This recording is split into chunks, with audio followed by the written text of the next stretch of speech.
সদ্য বিয়ে করা বরের পাশে নিজের প্রাক্তন প্রেমিককে দেখে হতভম্ব হয়ে যায় নিধি। নিধিকে এভাবে অপ্রস্তুত চোখে তাকিয়ে থাকতে দেখে বাঁকা হাসে অয়ন। নিধিকে আরও অবাক করে দিয়ে অয়ন নিধির দিকে তাকিয়ে ফারিসকে বলল, দোস্ত, ভাবি তো হেপি কিউট। অয়নের কথা শুনে ফারিসের মধ্যে কোনো প্রতিক্রিয়া দেখা গেল না। এতে অবশ্য নিধি অবাক হয়নি, কারণ নিধিকে যখন ফারিসের দাদা দাদি দেখতে গিয়েছিল তখনই সে বুঝতে পেরেছে এই ছেলেটা কতটা অহংকারী স্বভাবের। সবাইকে আরও অবাক করে দিয়ে ফারিস সবার মাঝখান থেকে উঠে দাঁড়িয়ে বলল, আমার একটা মিটিং আছে, যা করার তাড়াতাড়ি করো তোমরা। বলেই ফারিস নিধিদের বাসা থেকে বের হয়ে গাড়িতে গিয়ে বসল। ফারিসের এমন কাণ্ডে বাড়িতে উপস্থিত সবাই কানাঘুষা শুরু করে দেয়। নিধির ফুপি নিধির সৎমাকে খোঁচা দিয়ে বললেন, কি ছেলের সাথে মেয়ের বিয়ে দিয়েছো তুমি? বিয়ের দিন নাকি ছেলের মিটিং আছে? ভাবা যায় এসব? এই ছেলে কিভাবে আমাদের নিধিকে সুখী রাখবে ভাবি? নিধির ফুপির কথা শুনে নিধির সৎমা বেশ রাগান্বিত গলায় বলেন, আমার দায়িত্ব ছিল তোমার ভাইয়ের মেয়েকে বিয়ে দেওয়া, সে দায়িত্ব আমি পালন করেছি। আর শোনো, ছেলেটার কোনো কিছুর অভাব নেই। আশা করি তোমার ভাইয়ের মেয়ের কোনো অসুবিধা হবে না ওদের বাড়িতে। বলেই নিধির সৎমা রুমে চলে যায়। নিধির মায়ের কথা শুনে নিধির চোখ বেয়ে নোনা জল গড়িয়ে পড়ল। নিধির ফুপি এসে তার ঘাড়ে হাত রেখে বললেন, সবকিছু ঠিক হয়ে যাবে মা। ফারিসের দাদা দাদি অনেক ভালো মনের মানুষ। তোকে তারা তোর মায়ের থেকেও বেশি ভালো রাখবে, আমার বিশ্বাস আছে। নিধি তার ফুপির কথা শুনে তাচ্ছিলর হাসি হেসে বিড়বিড় করে বলল, যার সাথে সারা জীবন থাকবো সেই যদি আমাকে মেনে না নেয়, তাহলে সুখে থাকা তো বিলাসিতা সেখানে। নিধির অসমাপ্ত কথা কারোর কানে পৌঁছায়নি। ফারিসের দাদিমা নিধির কাছে এগিয়ে এসে বললেন, ফারিসের কথায় কিছু মনে করো না নাতবো, ও একটু এমনই। এখন চলো, বাড়ি যেতে হবে তো, আমাদের দেরি হয়ে যাচ্ছে তো। ফারিসের দাদির কথা শুনে নিধি একবার ভালো করে নিজের বাড়িটার দিকে অশ্রুসিক্ত নয়নে তাকায়। অদ্ভুত হলেও সত্যি, নিধির মা তাকে শেষবার বিদায় দিতেও রুম থেকে বের হয়নি। আসবেই বা কেন? নিধি যে তার মায়ের জন্য একটা আপদ ছিল। তবুও নিধি তার মায়ের প্রতি কৃতজ্ঞ। নিজের মেয়ে না হয়েও যে তার জন্য এত কিছু করেছেন তিনি।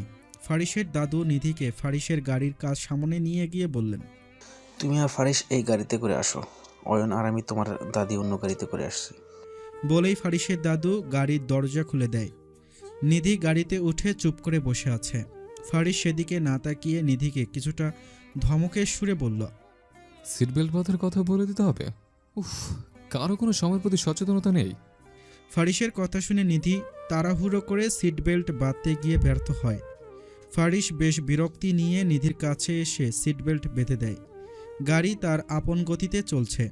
নিধি আর ফারিসের মধ্যে নীরবতা বিরাজ করছে। নিধি এক দৃষ্টিতে বাহিরের দিকে তাকিয়ে আছে, তার প্রচুর মাথা ব্যথা করছে। নিধি ভয়ে ফারিসকে বলতেও পারছে না যে সে জার্নি করতে অতটা অভ্যস্ত না। নিধিদের বাসা থেকে ফারিসদের বাড়িতে যেতে 2 ঘন্টার মতো সময় লাগবে। মাত্র 30 মিনিট হলো গাড়িতে আছে তারা। এর মধ্যেই নিধি অসুস্থ হয়ে পড়ল। তীব্র মাথা ব্যথার কারণে মনের অজান্তেই নিধি ফারিসের ঘাড়ে মাথা রাখল। হুট করে ফারিসের ঘাড়ে নিধি মাথা রাখায় ফারিস জোরে গাড়ি ব্রেক করে। ফারিসের করা কাজে নিধি নিজেই লজ্জা পায়, সাথে কিছুটা ভয় পায় সে। এখন আবার ফারিসের ধমক খেতে হবে তাকে। সমস্যা কি তোমার? শান্তিতে কোনো কাজও করতে দিবে না? আমার একটা ইম্পর্টেন্ট মিটিং আছে, সেখানে আমাকে পৌঁছতে হবে, তাড়াতাড়ি জানো না তুমি? ফারিসের কথা শুনে নিধি কিছুটা কেঁপে ওঠে। তীব্র ভয় নিয়ে সে ফারিসকে মিনমিন করে বলে, আমার জার্নি করার অভ্যেস নেই, তাই মাথা ব্যথা করছে। তোমার মাথা ব্যথা করছে তো আমি কি করব? তোমার সমস্যা হচ্ছে? তাহলে গাড়ি থেকে নেমে যাও, বসে আছে কেন? ফারিসের কথা শুনে নিধির চোখ বেয়ে পানি পড়তে থাকে। সে তাড়াতাড়ি চোখের পানি মুছতে ব্যস্ত হয়ে পড়ে। নিধিকে কাঁদতে দেখে ফারিস চোখ থেকে সানগ্লাস খুলতে খুলতে বলে, মেয়েদের প্রতিটি শিরাতেই ন্যাকামিতে ভর্তি। বলেই ফারিস গাড়ি থেকে নেমে পড়ে। ফারিস গাড়ি থেকে নামার পরেও নিধি গাড়ি থেকে নামে না। এটা দেখে ফারিস গাড়ির সামনে এসে নিধিকে বলল, আমি কি গাড়িতে বসে থাকার জন্য গাড়ি থামিয়েছে, নাকি বসে বসে প্রেম করার জন্য? গাড়ি থেকে নামবে, নাকি এভাবে সারা রাস্তা আমার ঘাড়ে মাথা রেখে ঘুমিয়ে চড়ার ইচ্ছে আছে? ফারিসের কথা শুনে নিধি চোখের পানি মুছে বলল, আমি ঠিক আছি, আপনার দেরি হয়ে যাচ্ছে, তাড়াতাড়ি আসুন। নিধির কথা শুনে ফারিস তার দিকে ভ্রু কুঁচকে তাকায়। তবুও নিধির কোনো হেলদোল না দেখে ফারিস বেশ বিরক্ত হয়ে সেই স্থান ত্যাগ করে। কিছুক্ষণের মধ্যে ফারিস একটা ঠান্ডা পানির বোতল আর কিছু আচার এনে নিধির পাশে রেখে গাড়ি স্টার্ট দেয় আবার। নিধি সেদিকে না তাকিয়েই সিটে হেলান দিয়ে ঘুমানোর চেষ্টা করল। হঠাৎ করে গাড়ি ব্রেক করায় নিধির ঘুম ভেঙে যায়। ফারিস গাড়ি থেকে নেমে গাড়ির দরজা খুলে দিয়ে বলল, নামো, অফিসে যাব। বাসায় যাও তুমি। ফারিসের কথা শুনে নিধি গাড়ি থেকে নেমে যায়। নিধি নেমে যেতেই ফারিস গাড়িতে উঠে অফিসের উদ্দেশ্যে রওনা দেয়। ফারিসদের বাড়ির সামনেই দাঁড়িয়ে আছে নিধি। দাঁড়িয়ে আছো কেন নাতবু? বাড়ির ভেতরে আসো। ফারিসের দাদুর কথা শুনে নিধি তার দিকে তাকায়। নিধির মলিন মুখখানা দেখে ফারিসের দাদু তাকে সান্ত্বনা দিয়ে বলেন, জন্মের সময় মাকে হারিয়েছে, তার কয়েক বছর পর ওর বাবাও চলে গিয়েছিল আমার অবুঝ ফারিসকে রেখে। বাবা মায়ের শাসন না পেয়ে বড় হয়েছে তো, তাই একটু খিটখিটে মেজাজের হয়েছে। তুমি চিন্তা করো না নিধি, ও ঠিক হয়ে যাবে। তুমি শুধু ওকে ভালোবেসে একটু আগলে রেখো। আমার ফারিসটা ভালোবাসার পাগল, ছোটবেলা থেকে কারো ভালোবাসা পাইনি তো তাই। ফারিসের দাদুর কথা শুনে নিধি ওনার চোখের দিকে তাকিয়ে বলল, আমি আমার সব দায়িত্ব পালন করার চেষ্টা করব দাদু। নিধির কথা শুনে হাসেন ফারিসের দাদু। তিনি নিধিকে নিয়ে বাড়ির ভেতরে প্রবেশ করেন। বাড়ির ভেতরে আসতেই ফারিসের দাদি নিধিকে নিয়ে নিজের রুমে এসে বসেন। আলমারি থেকে একটা কাঠের কারুকাজ করা গহনার বক্স এনে নিধির হাতে দিয়ে বললেন, এটা খুলে দেখো তো কেমন লাগছে। নিধি বক্সটা খুলে দেখে তার ভেতরে একজোড়া স্বর্ণের রুলি বালা রয়েছে। ফারিসের দাদি হেসে বালাজোড়া নিধির হাতে পরিয়ে দিয়ে বলেন, বাহ, দারুণ লাগছে তোমাকে। এটা তোমার উপহার নাতবো। ফারিসের দাদির কথা শুনে সৌজন্যমূলক হাসল নিধি। সালটা যখন 2019, তখন অয়নের সাথে পরিচয় হয় নিধির। নিধি তখন 10ম শ্রেণীতে পড়ত। তখন থেকেই নিধি আর অয়নের প্রণয়ের সূত্রপাত ঘটে। সব কিছু ঠিকঠাকই চলছিল 2 বছর।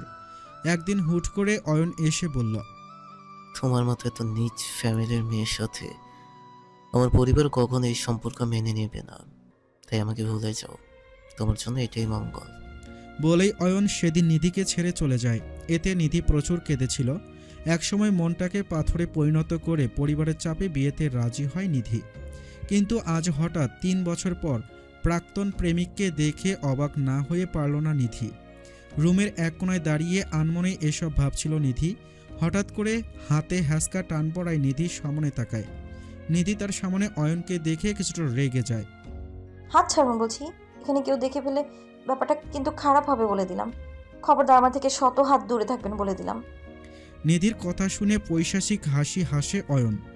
এখানে কি হচ্ছে এসব? হঠাৎ ক্ষিপ্ত সুরে বলা কথাটা শুনে নিধি আর অয়ন দুজনেই ভয় পেয়ে যায়। ফারিস নিধি আর অয়নের দিকে রক্তিম চোখে তাকিয়ে আছে। ফারিসের কথা শুনে নিধি আর অয়ন দুজনেই নিচের দিকে তাকিয়ে আছে। অয়ন সাহস করে ফারিসকে বলল, আসলে আমি ফারিস অয়নের পুরো কথা না শুনে তার শার্টের কলার চেপে ধরে হুঙ্কার দিয়ে বলল, আসলে কি? তোর সাহস হয় কি করে ওর হাত ধরা? অয়ন ফারিসের হাত থেকে নিজেকে কোনোমতে ছাড়িয়ে নিয়ে হন হন করে সেই স্থান ত্যাগ করল। অয়ন চলে যেতেই ফারিস নিধির দিকে রক্তিম চোখে তাকিয়ে বলল, ভালো করে 4 ঘন্টা হয়নি তুমি বাড়িতে এসছো, আর এখন থেকে তুমি নাটক শুরু করে দিয়েছ। তোমাকে তো আমি ভদ্র ঘরে মেয়ে মনে করেছিলাম। ভদ্র ঘরের মেয়ে বলেই এসব ব্যবহার সহ্য করে যাচ্ছি। নিধির কথা শুনে ফারিস তার দিকে অবাক চোখে তাকিয়ে বলল, মুখে মুখে তর্ক করা আমার একদম পছন্দ না। আমার সাথে তর্ক করতে এসো না, আর এর পরিণাম ভালো হবে না, বলে দিলাম। বলেই ফারিস নিজের রুমে চলে যায়। নিধি আর ফারিসের বিয়ে ঘরোয়াভাবেই হয়েছে। ফারিসের অনুষ্ঠান করার ইচ্ছে নেই, সে বলে দিয়েছে। তাই ফারিসের দাদু রাহাত শিকদার একদম ঘরোয়াভাবে নাতবউকে তাদের বাড়িতে নিয়ে আসেন। রাত প্রায় 11:30 বাজে। নিধি ফারিসের দাদি পারুল বেগমের পাশে বসে আছেন। পারুল বেগম নিধিকে ফারিসের বেডরুমে দিয়ে আসেন। রুমে ঢুকে ফারিসকে কোথাও দেখে না নিধি, তাই নিশ্চিন্তে বিছানার এক কোণায় বসে সে। হঠাৎ করে ওয়াশরুমের দরজা খুলে মাথা মুছতে মুছতে রুমে প্রবেশ করল ফারিস। নিধিকে বসে থাকতে দেখে ফারিস ভ্রু কুঁচকে বলল, এত বড় বাড়ি, অথচ তোমাকে রুমে রেখে থাকতে হবে? অসহ্য। হঠাৎ পুরুষালী কণ্ঠস্বর শুনে নিধি ফারিসের দিকে তাকায়। ফারিসের দিকে তাকিয়ে নিধির সাথে সাথে লজ্জায় চোখ ফিরিয়ে নিচের দিকে তাকিয়ে যায়। নিধির করা কাজে ফারিস নিধির সামনে গিয়ে বলল, এমন রিয়েক্ট করার কি আছে? যাও, কাপড় থেকে টি শার্ট বের করে দাও। ফারিসের কথা শুনে নিধি মুখ ভেঙচিয়ে বিড়বিড় করে বলল, খাটাস একটা। শাওয়ার নিয়েছে ভালো কথা, এই জন্য শুধু ট্রাউজার পরে বের হবে কেন? একেবারে টি শার্ট পরে বের হওয়া কি যায় না? আবার বলে এত রিয়াক্ট করার কি আছে? হুম। নিধিকে একা একা বিড়বিড় করতে দেখে ফারিস ভ্রু কুঁচকে বলল। ভূতে ধরেছে নাকি? কি বলেছি কানে যায় না তোমার? ফারিসের কথা শুনে নিধি উঠে গিয়ে কারবার থেকে একটা গাঢ় লাল রঙের টি শার্ট বের করে এনে ফারিসের সামনে ধরে। নিধির হাতে লাল রঙের টি শার্টটা দেখে ফারিস নাক সিটকে বলল। দেখে শুনে আমার অপছন্দের টি শার্টটাই বের করেছো, স্টুপিড কোথাকার। ফারিসের কথা শুনে নিধি জোর করে তার হাসি চেপে ধরে রাখে। সে ইচ্ছে করেই লাল রঙের টি শার্টটা বের করে দেয়, তাই সে আর কোনো কথা বলে না। ফারিস নিধির দিকে একবার রক্তিম চোখে চেয়ে নিজেই কারবার থেকে টি শার্ট বের করে পরে নেয়। ফারিস ল্যাপটপ কোলের ওপর নিয়ে বিছানায় বসে বসে কাজ করছে। রাত প্রায় 1টা বাজতে চলছে। এখনও ফারিসের কাজ শেষ হওয়ার কোনো নাম নেই। এদিকে নিধি ঘুমে হেলে পড়েছে। একসময় নিধি নিজের সব ভয়কে একপাশে জড়ো করে বলল। আপনি কি ঘুমোবেন না? নিধির কথা শুনে ফারিস কান থেকে ব্লুটুথ খুলে ভ্রু কুঁচকে বলল। কিছু বলেছো? ফারিসের কথা শুনে নিধি হতাশ হয়। নিধিকে চুপ করে থাকতে দেখে ফারিস ল্যাপটপ বন্ধ করে নিধির সামনে বসে বলল। নাম কি তোমার? ফারিসের কথা শুনে নিধি অবাক হয় প্রচুর। যাকে বিয়ে করেছে তার নামটা পর্যন্ত জানে না। ব্যাপারটা হাস্যকর না? কেন, আপনি জানেন না আমার নাম কি? হুজুর বলেছিল তোমার নাম, কিন্তু ভুলে গিয়েছে। এসব আচারে জিনিস আমার মনে রাখার মতো সময় মেহরাব ফারিস শিকদারের নেই। নিজের লম্বা নাম মনে রাখার সময় ঠিকই আছে, আপনার যখন আমার নাম মনে রাখার সময় নেই তাহলে আবার জিজ্ঞেস কেন করছেন? নিধির কথা শুনে ফারিস তার দিকে অবাক চোখে তাকিয়ে বলল। তর্ক করো না মেয়ে, শান্তভাবে কথা বলছে, তাই আশকারা পেয়ে যাচ্ছ। আমার নামটা লম্বা কে বলেছে তোমায়? যা জিজ্ঞেস করেছে তার উত্তর দাও সুন্দর করে। মানহা ইসলাম নিধি। কোন ক্লাসে পড়ো? অনার্স 2য় বর্ষে। অনেক ছোট তুমি। ফারিসের কথা শুনে নিধি কিছুটা সাহস নিয়ে বলল। আপনার বয়স কত? মানুষ তো এখন বিয়ে করতে গেলে 16 বছরের মেয়ে খোঁজে, সেই হিসেবে আমি তো বুড়োই বলতে গেলে, সেখানে আপনি আমাকে ছোট বলছেন? 28 বছর বয়স আমার, সেই হিসেবে তুমি অনেক ছোট। ফারিসের কথা শুনে নিধি হতভম্ব হয়ে যায়। ফারিসকে দেখতে 25 বছরের বেশি বয়সের মনে হবে না। নিধি মনে মনে বলল। আল্লাহ, কে বলবে এই লোকের 28 বছর?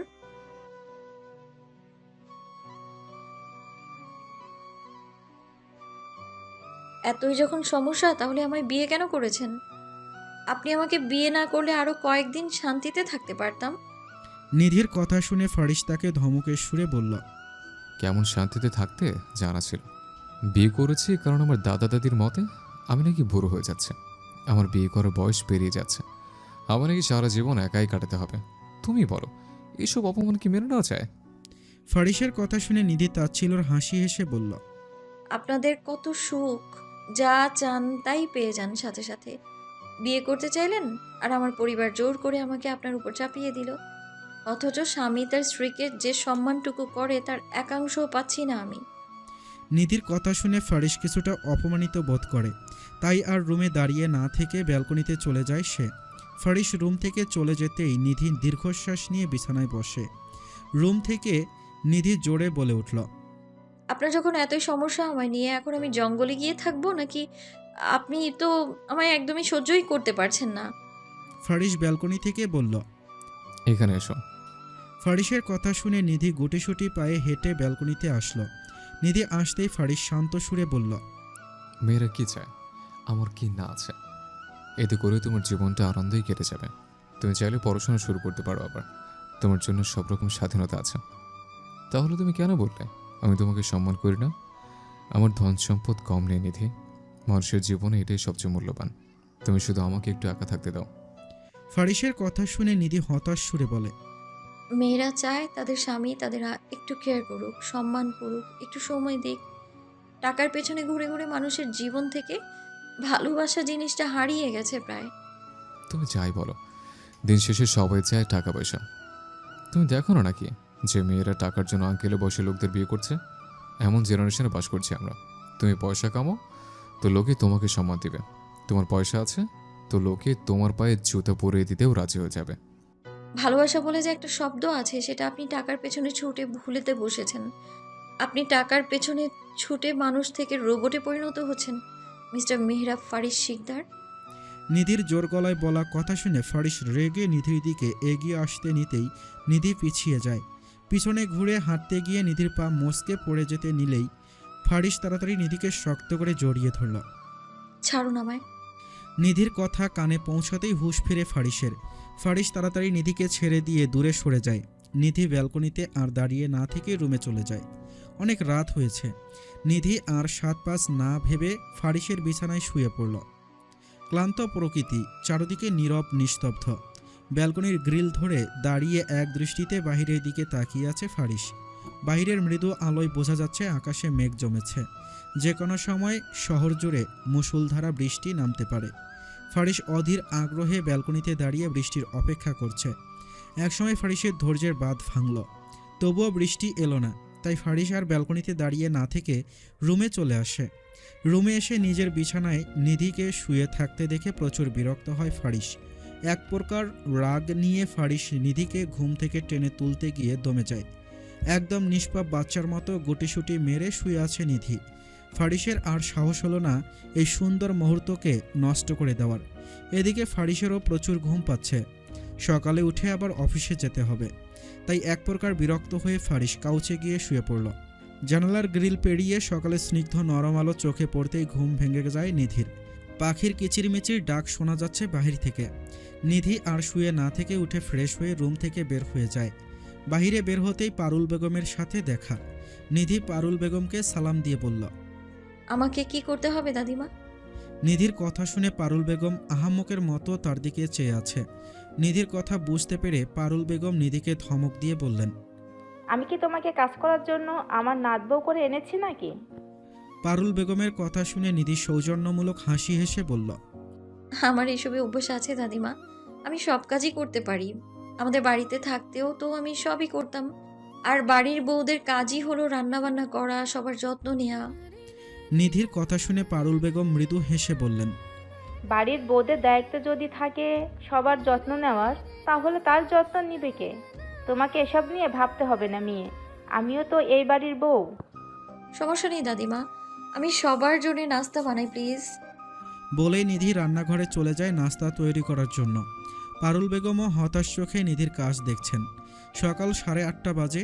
নিধি রান্নাঘর থেকে সব খাবার এক এক করে এনে ডাইনিং টেবিলের ওপর সাজিয়ে রাখে। রাহাত শিকদার আর পারুল বেগম ডাইনিং টেবিলে এসে বসেন। নিধির চোখ শুধু ফারিসকেই খুঁজছে। অতঃপর অপেক্ষার ইতি টেনে কিছুক্ষণের মধ্যেই নিচে নামলো ফারিস। একদম অফিসের জন্য তৈরি হয়েই নিচে নেমেছে ফারিস। ফারিসকে দেখে রাহাত শিকদার চোখ কপালে তুলে বললেন, আজকের দিনও তোমাকে অফিস যেতে হবে দাদু ভাই? লোকে কি বলবে বলো তো? রাহাত শিকদারের কথা শুনে ফারিস রুষ্ট হয়ে বলল, লোকে কি বলেছে তাতে আমার কিচ্ছু যায় আসে না। লোকেদের দয়াতে থাকছি না আমি। নিজের যোগ্যতার বলে আমি এত দূর এসে পৌঁছেছি। মানুষের কথা শুনলে তো আর এত দূর আসতে পারতাম না আমি। তাই বলে তুমি বিয়ের পরের দিনই অফিসে যাবে? মেয়েটা কি ভাববে বলো তো তুমি? রাহাত শিকদারের কথা শেষ হতেই নিধি আঁক বাড়িয়ে বলল, সমস্যা নেই দাদু, ওনার যেহেতু কাজ আছে তাই ওনার কাজে আমার হস্তক্ষেপ না করাই উচিত। রাহাত শিকদার বুঝতে পেরেছে, এমনভাবে মাথা তুলল। তিনি আবারও বললেন, নাস্তা করে নাও দাদু ভাই। রাহাত শিকদারের কথা শুনে ফারিস খেতে বসে। নিধি সবাইকে খাবার দিয়ে এসে ফারিসের পাশে দাঁড়ায়। নিধি ফারিসের প্লেটে পরোটা দিতে যেতেই ফারিস তাকে বাধা দিয়ে বলল, এসব তেলযুক্ত খাবার আমি খাই না, তোমার জানা নেই? আর এসব খাবার কে বানিয়েছে? ফারিসের ধমক খেয়ে নিধি মিনমিন করে বলল, আমি তো কালকেই আপনার বাড়িতে এসেছি, তাই জানবো কি করে? জানলে তো আপনার জন্য অন্য খাবার বানাতাম। ফারিস হোঁচট খেল। সে তো ভেবেছে এই খাবার কোনো হেল্পিং হ্যান্ড বানিয়েছে, তাই এত চেঁচামেচি করছে। এই খাবার তুমি বানিয়েছ? ফারিসের শান্ত গলায় বলা কথা শুনে নিধি স্বস্তির নিঃশ্বাস ফেলল। জি হ্যাঁ। নিধির কথা শুনে ফারিস হাত ঘড়ি দেখে। দেরি হয়ে যাচ্ছে এমন ভাব করে সে বলল, দেরি হয়ে যাচ্ছে, বানিয়ে যখন ফেলেছ তখন তাড়াতাড়ি খেতে দাও। ফারিসের কথা শুনে নিধির ঠোঁটের কোণে এক চিলতে হাসি ফুটে উঠল। সে পরম আবেশের সাথে ফারিসের প্লেটে খাবার বেড়ে দেয়। খাবার খাওয়া শেষ করে ফারিস তার অফিসের উদ্দেশ্যে বেরিয়ে পড়ল। সারাদিন কেটে যায়, কিন্তু নিধিদের বাড়ি থেকে কেউ আসে না তাকে নিতে।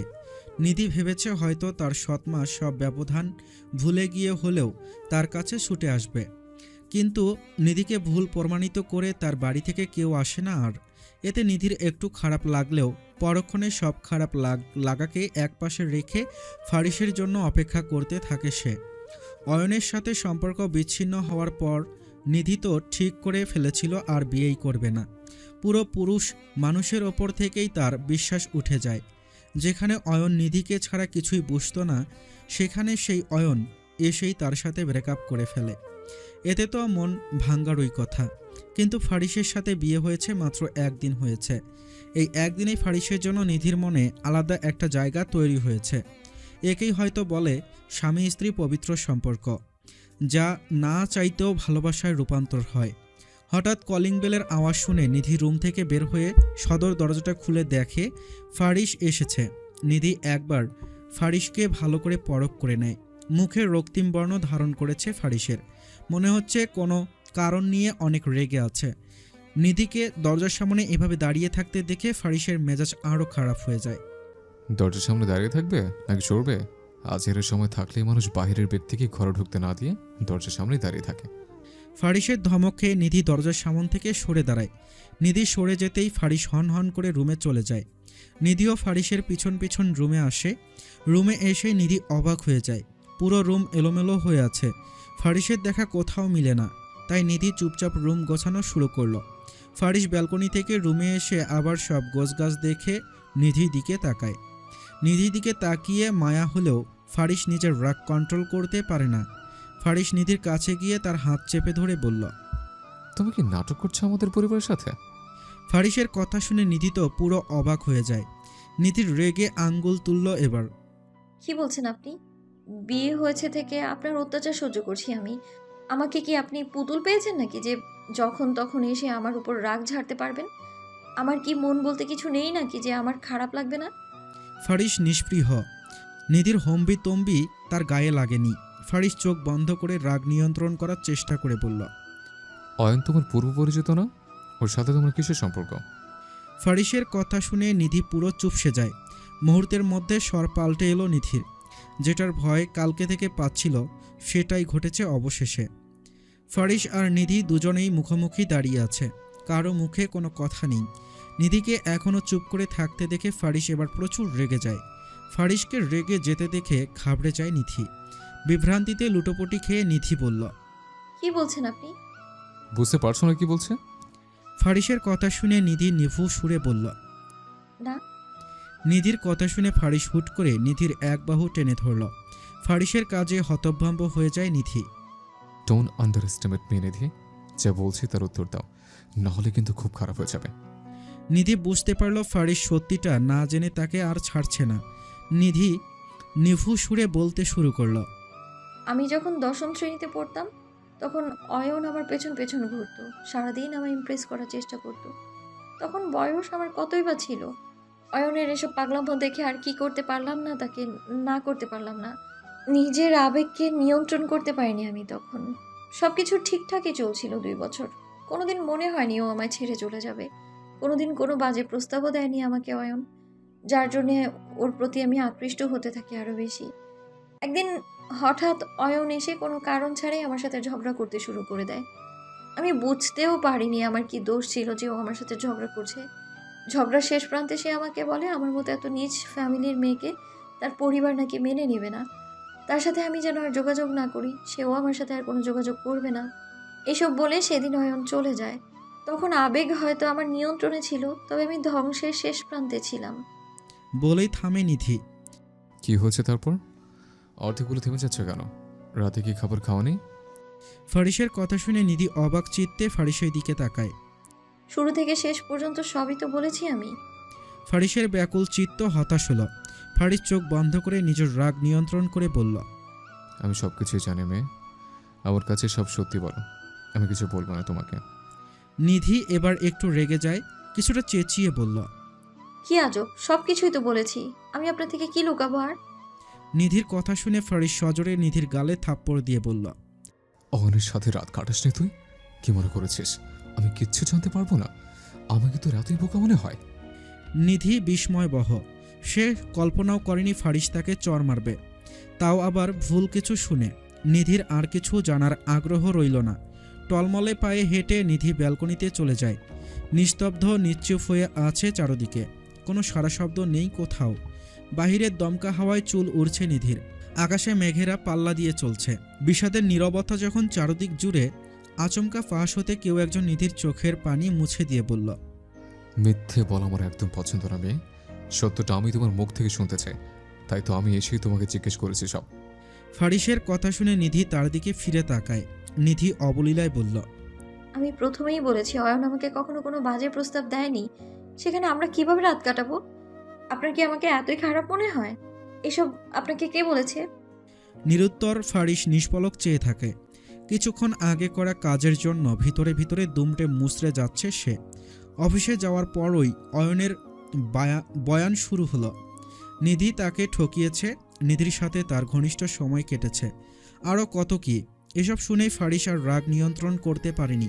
বাইরের কাউকে নিয়ে এসব বললে ফারিস হয়তো চুপ করে থাকত, কিন্তু তার ব্যক্তিগত জীবনের সাথে জুড়ে থাকা মানবীকে নিয়ে এসব বলাতে ফারিস চুপ করে থাকতে পারেনি। অয়নের সাথে তো এসব নিয়ে রাগারাগি হয়েছেই, আবার বাসায় এসে নিধির কাছ থেকে সত্যিটা জানতে চায় সে। তখন অয়নের রাগ সব নিধির ওপরে উঠায় ফারিস। ফারিসকে চুপ করে থাকতে দেখে নিধি বলে, খাবার দিচ্ছি, খেতে আসুন নিচে। নিধির কথা শুনে এক মুহূর্তের জন্য নিধির ওপর থেকে সব বিরক্তি দূর হয়ে যায় ফারিসের। একটু আগে কি খারাপ ব্যবহারটা না করেছে সে নিধির সাথে, অথচ কি সুন্দর নিধি সব কিছু ভুলে এখন তাকে খেতে ডাকছে। নিধি ডাইনিং টেবিলের ওপর খাবার এনে রাখে। ফারিস এসে চেয়ার টেনে বসল। নিধি ফারিসকে সযত্নে খাবার বেড়ে দেয়। খাবার বেড়ে দিয়ে নিধি রুমের দিকে পা বাড়ায়। নিধি, ফারিসের মুখে নিজের নাম শুনে চকিতে পেছন ফিরল নিধি। অবাক হয়ে বলল, কিছু লাগবে? খেতে আসো। ফারিসের কথা শুনে নিধি হতভম্ব হয়ে যায়। ফারিস কি করে জানলো সে খাবার খায়নি? নিধির কল্পনার মধ্যে এক বালতি জল ঢেলে দিয়ে ফারিস নিধিকে ধমক দিয়ে বলে, খেতে ডেকেছে, শুনছো না? সব কিছু নিয়ে তোমার উপর এত চেঁচামেচি করতে হয় কেন আমাকে? সোজা কথা হজম হয় না তোমার? ফারিসের ধমক খেয়ে চুপসে যায় নিধি। নিধি মিনমিন করে বলল, সারাদিন আপনার ধমক খেয়ে তো পেট ভরে যায়, খাবার খাওয়ার আর কি প্রয়োজন? কিছু বলেছো? না না, কি বলবো আমি? আমি কি কিছু বলতে পারি নাকি? নিধির কথা শুনে ফারিস তার দিকে চোখ পাকিয়ে তাকায়। তা দেখে নিধি তাড়াতাড়ি এসে চেয়ার টেনে ফারিসের পাশে বসে পড়ল। অয়ন তোমাকে ছেড়ে চলে গেছে, তুমি তাকে আটকাতে চাওনি কেন? ফারিসের কথা শুনে থমকে যায় নিধি। মানুষ নাকি তার বউয়ের কাছ থেকে প্রাক্তনকে না আটকানোর গল্প শুনতে চায়। কি অদ্ভুত স্বামী তার। কথায় আছে না, ভাগ্যে না থাকলে সাধ্যের মধ্যে থাকা প্রিয় জিনিসটাও হারিয়ে যায়, তেমনই আর কি। ফারিস বুক ভাঙ্গা শ্বাস ফেলল। নিধির কথাটা কঠিন হলেও সত্যি, যেটার বাস্তব প্রমাণ সে নিজেই। অয়নকে এখনো ভালোবাসো? জীবনে কেউ আমাকে আমার মতো করে বোঝেনি, কি হবে আর মিছে মায়ায় জড়িয়ে থাকে। নিধির কথা বলার ধরনে থতমত খেয়ে যায় ফারিস। সে বুঝতে পেরেছে নিধি কথাটা তাকেই ইঙ্গিত করে বলেছে, তাই কথা ঘোরানোর জন্য বলে, এসব তুমি রান্না করেছো? হ্যাঁ। ও, তাই তো বলি, এত বাজে খাবার তো বাড়ির কেউ বানায় না। ফারিসের কথা শুনে নিধি হতবিহ্বল হয়ে যায়। সবাই তার রান্নার অনেক প্রশংসা করে, সেখানে ফারিস একথা বলছে। রান্না মজা হয়নি তো খাচ্ছেন কেন? নিধির কথা শুনে ফারিস খাওয়া থামিয়ে দিয়ে বলল, ক্ষুধা লেগেছে, খাবো না? ফারিসের কথা শুনে নিধি আর কিছু বলে না। ফারিস খাবার খেতে খেতেই বলল, শোনো মেয়ে, আমার বাড়িতে তুমি আমার বউ হয়ে এসেছ, তোমার সাথে আমারও মান সম্মান জুড়ে আছে। তোমার জন্য সেটা যেন নষ্ট না হয় বলে দিলাম। অয়নের থেকে 10 হাত দূরে থাকবে। তোমাকে ওর কাছাকাছি দেখলে আমার থেকে খারাপ কেউ হবে না, এই বলে দিলাম। শুধু কি আপনার সম্মান নষ্ট হবে বলে ওর থেকে দূরে থাকতে বলছেন, নাকি জেলাস? নিধিকে মাঝপথে থামিয়ে দিয়ে ফারিস চোখ রাঙিয়ে বলল, যা বলেছি তাই করবে, তর্ক করো না। ফারিসের কথা শুনে মন খারাপ হয়ে যায় নিধির। আপনি একটু আগে যে নরম কণ্ঠে কথা বলেছেন, আপনাকে তাতেই মানায়, এত কঠোর মানুষও আপনাকে মানায় না। নিধির কথা শুনে ফারিস তাচ্ছিল্যর হাসি হেসে বলল, কেউ আর এমনি এমনি কঠোর হয়ে যায় না, তীব্র আঘাত পেতে পেতে একটা সময় মনটা পাথরে পরিণত হয়।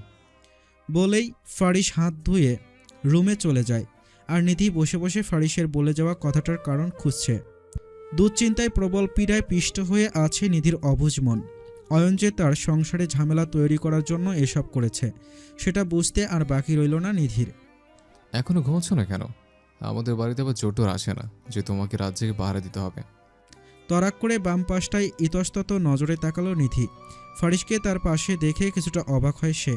নিধি ফারিসের কথাকে তোয়াক্কা না করে মুখ ফিরিয়ে নিজের গায়ের ওড়না ঠিক করতে করতে বলল। আপনি জেগে আছেন কেন? নিধির পাল্টা প্রশ্ন শুনে ফারিস নিধির দিকে অবাক চোখে চেয়ে বলল। দিন দিন তুমি মুখোমুখি অনেক তর্ক করছো। তুমি কি ইচ্ছে করে আমার মধ্যে থাকা হিংস্র রূপটাকে জায়গায় তুলতে চাও? আমি তো তোমার সাথে শান্তভাবেই কথা বলতে চাই। ফারিসের কথা শুনে নিধি মুখ ভেঙচিয়ে বলল। আপনি শান্তভাবে কথা বলেনই বা কখন? যখনই কথা বলেন মনে হয় পাশের বাসায় ঝগড়া লেগেছে। এত জোরে জোরে হুম্পি করেন আপনি। নিধির কথা শুনে ফারিস হাসবে নাকি রাগ করবে বুঝতে পারল না। সে নাকি শান্তভাবে কথা বলতে পারে না। ফারিস রুষ্ট হয়ে বলল। আমার সাথে ভালোভাবে চলবে তো ভালো ব্যবহার পাবে, বাঁকাভাবে চলতে গেলে এর পরিণাম খুব খারাপ হবে, এই বলে দিলাম। তোমার সাথে ভালোভাবে কথা বলেছি বলে ভেবো না তোমার সব ভুল আমি ফুল ভেবে ক্ষমা করে দেব। ফারিসের কথা শুনে নিধি তাচ্ছিল্যর হাসি হেসে বলল। সবাই শুধু আমার উপরে অকারণেই চেঁচামেচি করে, কেউ আমায় বুঝতে চেষ্টা করে না। আমাকে বুঝতো শুধুমাত্র অয়ন। কখন আমার মন খারাপ, কি করলে আমার মন ভালো হবে, সব দিকে খেয়াল রাখতো সে। আফসোস। নিধির পুরো কথা শেষ হওয়ার আগেই ফারিস হুঙ্কার দিয়ে বলল। বাইরের লোকের কথা আমাকে বলো না। আমি আর 10 জন ছেড়ে যাওয়া মানুষের মতো আলগা দরদ দেখাতে পারবো না। নেক্সট টাইম যদিও ছেলের কথা তোমার মুখে শুনে তাহলে আমার থেকে খারাপ আর কেউ হবে না। আমাকে রাগিও না তুমি। অয়ন যখন তোমাকে এতই ভালোবাসতো, এতই কেয়ার করতো, তাহলে ছেড়ে গেছে কেন? ফারিসের কথা শুনে চুপসে যায় নিধি। নিজের কথার জালে নিজেই জড়িয়ে গেছে। পরিস্থিতি সামাল দিতে নিধি নিভু সুরে বলল। সবকিছু সবার ভাগ্যে থাকে না, বাদ দিন। কোথায় ঘুমাবো? কালকে নাকি আপনি আমার জন্য ঘুমোতে পারেননি। আমি কি অন্য রুমে গিয়ে ঘুমাবো? বিয়ে করেছি কোন রুমে ঘুমানোর জন্য? এত বড় একটি বিছানা হয়েছে রুমে, দুজন দুই পাশে ঘুমালেই হবে, মাঝখানে কোলবালিশ দিয়ে দেব। নিধি বিস্মিত হয়ে বলল। আপনি মানুষ একজন, কিন্তু এত রকমের কথা কিভাবে বলেন এক মুখে? আমি আপনাকে যত দেখছি ততই যেন নতুন করে চিনছি। ফারিস দীর্ঘশ্বাস ফেলল। আজ পর্যন্ত কেউ তাকে বুঝতে পারেনি। সবাই শুধু তার বাহিরের রাগারাগিটুকুই দেখেছে। ভিতরে যে তার একটা কমল প্রাণ রয়েছে সেটা কেউই বুঝতে চেষ্টা করে না। এটা ভেবেই আফসোস ফারিসের। সে খুব করে একটু সুখে থাকতে চায়, পুরনো সব কিছু ভুলে মুভ অন করতে চায়, কিন্তু কেউ তাকে বুঝতে চেষ্টা করে না সে আসলে কি চায়। তর্ক করো না মেয়ে, যা বলছি তাই করো। ফারিসের কথা শুনে নিধি আর দাঁড়িয়ে থাকে না ব্যালকনিতে। সে রুমে এসে বিছানায় দুপাশে সমান জায়গা রেখে কোলবালিশ মাঝখানে দিয়ে দেয়। ফারিস রুমে এসে অবাক হয়ে যায়। ফারিস একটা লম্বা শ্বাস নিয়ে বলল। কত ডিস্টেন্স মেনটেন করে বিছানা তৈরি করেছে এই মেয়ে। নিধি কিছু না বলে ফারিসের কথা শুনে। অপরিবর্তিত কঠোর মুখাবয়ব দেখে ভয় পেয়ে যায় সে। চোখ বুজে লম্বা শ্বাস ফেলল নিধি। মাঝে মাঝে নেওয়া কিছু সিদ্ধান্ত জীবনকে কোথায় নিয়ে যায় মানুষের। এই যে ফারিসের আগে আরও পাত্রপক্ষ তাকে দেখতে এসেছে, অথচ সে সব পাত্রপক্ষকে বিনা কারণে নাকচ করে দিয়েছে। ফারিসের বেলায় নিধি আর কোনো অজুহাত দিতে পারেনি। তার মা এক প্রকার জোর করেই বিয়ের কথা পাকাপোক্ত করে ফেলে ফারিসের পরিবারের সাথে। ভাবনার জগতে হারিয়ে গেছে ভাবনা কুমারী। ফারিসের কথা শুনে হুঁশ ফিরে নিধির। ফারিসের খোঁচা দিয়ে কথা শুনে মাঝে মধ্যে হেসে ফেলে নিধি। হয়েছে, এবার লাইটটা একটু অফ করে দাও, একটু ঘুমাই। অনেকদিন শান্তিতে ঘুমাতে পারি না। বলেই ফারিস বিছানায় গা এলিয়ে দেয়। নিধিও বাধ্য মেয়ের মতো উঠে গিয়ে লাইট অফ করে দিয়ে এসে শুয়ে পড়ল। সকালে স্নিগ্ধ নরম আলো চোখে পড়তেই ঘুম ভাঙে নিধির। সে উঠে ফ্রেশ হয়ে রান্নাঘরে যায় সবার জন্য ব্রেকফাস্ট তৈরি করার জন্য। ব্রেকফাস্ট তৈরি করে নিধি এক এক করে সব ডাইনিং টেবিলের ওপর এনে সাজিয়ে রাখল। হঠাৎ নিধির নজরে আসে সোফায় বসে থাকা অয়নের দিকে। অয়নকে দেখে নিধি কিছুটা ভয় পেয়ে যায়। না জানি আবার কি গন্ডগোল করতে এসেছে অয়ন। নিধিকে অবাক করে দিয়ে অয়ন তার দিকে এগিয়ে আসে। নিধি ঘাবড়ে গেল। অয়ন ভ্রু উঁচিয়ে বলল। এত ভয় পাওয়ার কি আছে জানেমান? আমি তো তোমার সেই ভালোবাসার হয়নি নাকি? এত ভয় পেলে চলবে? নিধি আগের চেয়েও ইতস্তত বোধ করছে। কপালে তার বিন্দু বিন্দু ঘাম জমেছে। দেখুন, আপনি এখানে কোনো ঝামেলা করবেন না। আপনি আমাকে ছেড়ে গিয়েছেন, আমি আপনাকে বাধা দিইনি। আপনি আপনার মতো সুখে থেকেছেন, এখন আমাকে একটু ভালো থাকতে দিন প্লিজ। নিধির কথা শুনে অয়ন হো হো করে হাসতে হাসতে বলল। তুমি থেকে ওখানে আপনি হয়ে গেলাম আমি। ভয়ে নিধির চোখ ছলছল করে উঠল। কে না কে দেখে ফেলে সেই ভয়ে। ফারিস দেখলে তো তার আর রক্ষে নেই। আরে অয়ন যে, কখন এসেছো তুমি? হঠাৎ রাহাত শিকদারের কথা শুনে ভড়কে যায় নিধি। পরক্ষণে বুঝতে পারল পরিস্থিতি স্বাভাবিকই আছে। নিধি যেন হাঁপ ছেড়ে বাঁচল। অফিসে একটা কাজ ছিল দাদু, ফারিসের সাথে একসাথে বেরিয়ে যাব, সেজন্য এসেছি। আচ্ছা, এসেছো যখন নাস্তা করেই যেও। নিধি, সবাইকে খাবার দাও তো। রাহাত শিকদার আর অয়ন গিয়ে চেয়ার টেনে বসেন। এর মধ্যে পারুল বেগমও চলে আসেন। নিধি সবাইকে খাবার বেড়ে দিয়ে অয়নের পাশে যায় তাকে খাবার দিতে। খাবার দেওয়া শেষ করে নিধি চলে যেতেই অয়ন তার পা বাড়িয়ে দেয় নিধির দিকে। নিধি সেটা খেয়াল না করেই হেঁটে যেতে নিতেই পড়ে যেতে নেয়। আচমকা একজোড়া হাত এসে নিধিকে আগলে নেয়। ভয়ে নিধি চোখ বন্ধ করে ফেলে। নিজেকে কারো বাহুবন্ধনে আবদ্ধ দেখে চোখ মেলে তাকিয়ে ফারিসকে দেখে ভড়কে যায় নিধি। এদিকে ফারিস এসে নিধিকে ধরে ফেলাতে অয়ন রক্তিম চোখে তাকিয়ে আছে তাদের দিকে। নিজের করা বোকামির জন্য নিজেরই আফসোস হচ্ছে তার। সে তো চেয়েছে নিধিকে ফারিসের কাছ থেকে দূরে সরাতে। তার ফাঁদ উল্টো ঘুরে নিধি আর ফারিস আরও কাছাকাছি চলে এসেছে। আরে নিধি, দেখে চলবে তো? তোমার কোথাও লাগেনি তো? অয়নের দিকে রক্তিম চোখে তাকিয়ে শান্ত গলায় কথাটা বলল ফারিস। এদিকে ফারিসের এত শান্তশিষ্ট আচরণ নিধি যেন ঠিক হজম করতে পারল না। ফারিস সেসব পাত্তা না দিয়ে নিধিকে ধরে চেয়ারে বসিয়ে দেয়। ফারিস নিজেও নিধির পাশের চেয়ারে টেনে বসল। ফারিস যত্ন সহকারে নিধির প্লেটে খাবার বেড়ে দিতে দিতে বলল। খাবার খেয়ে ওষুধ খেয়ে নিও ব্যথার। ফারিসের একের পর এক চমক যেন নিতেই পারছে না নিধি। একটু অন্যমনস্ক হয়েই ফারিসের কথায় সায় মিলায় সে। অয়ন, তোর কোনো কাজ আছে নাকি রে? ফারিসের কথা শুনে হুঁশ আসে অয়নের। নিজের রাগকে নিয়ন্ত্রণ করার চেষ্টা করে অয়ন বলল। অফিসের একটা কাজের ব্যাপারে কথা বলতে এসেছি। অফিসে যাবি না তুই? না রে, আজকের অফিস যাব না। তোর ভাবিকে নিয়ে একটু বাইরে বের হব, কিছু কেনাকাটা করার ছিল। আর আমি না তোকে বলেছে আমার কাজের ব্যাপারে তুই আর কোনো কষ্ট না করতে?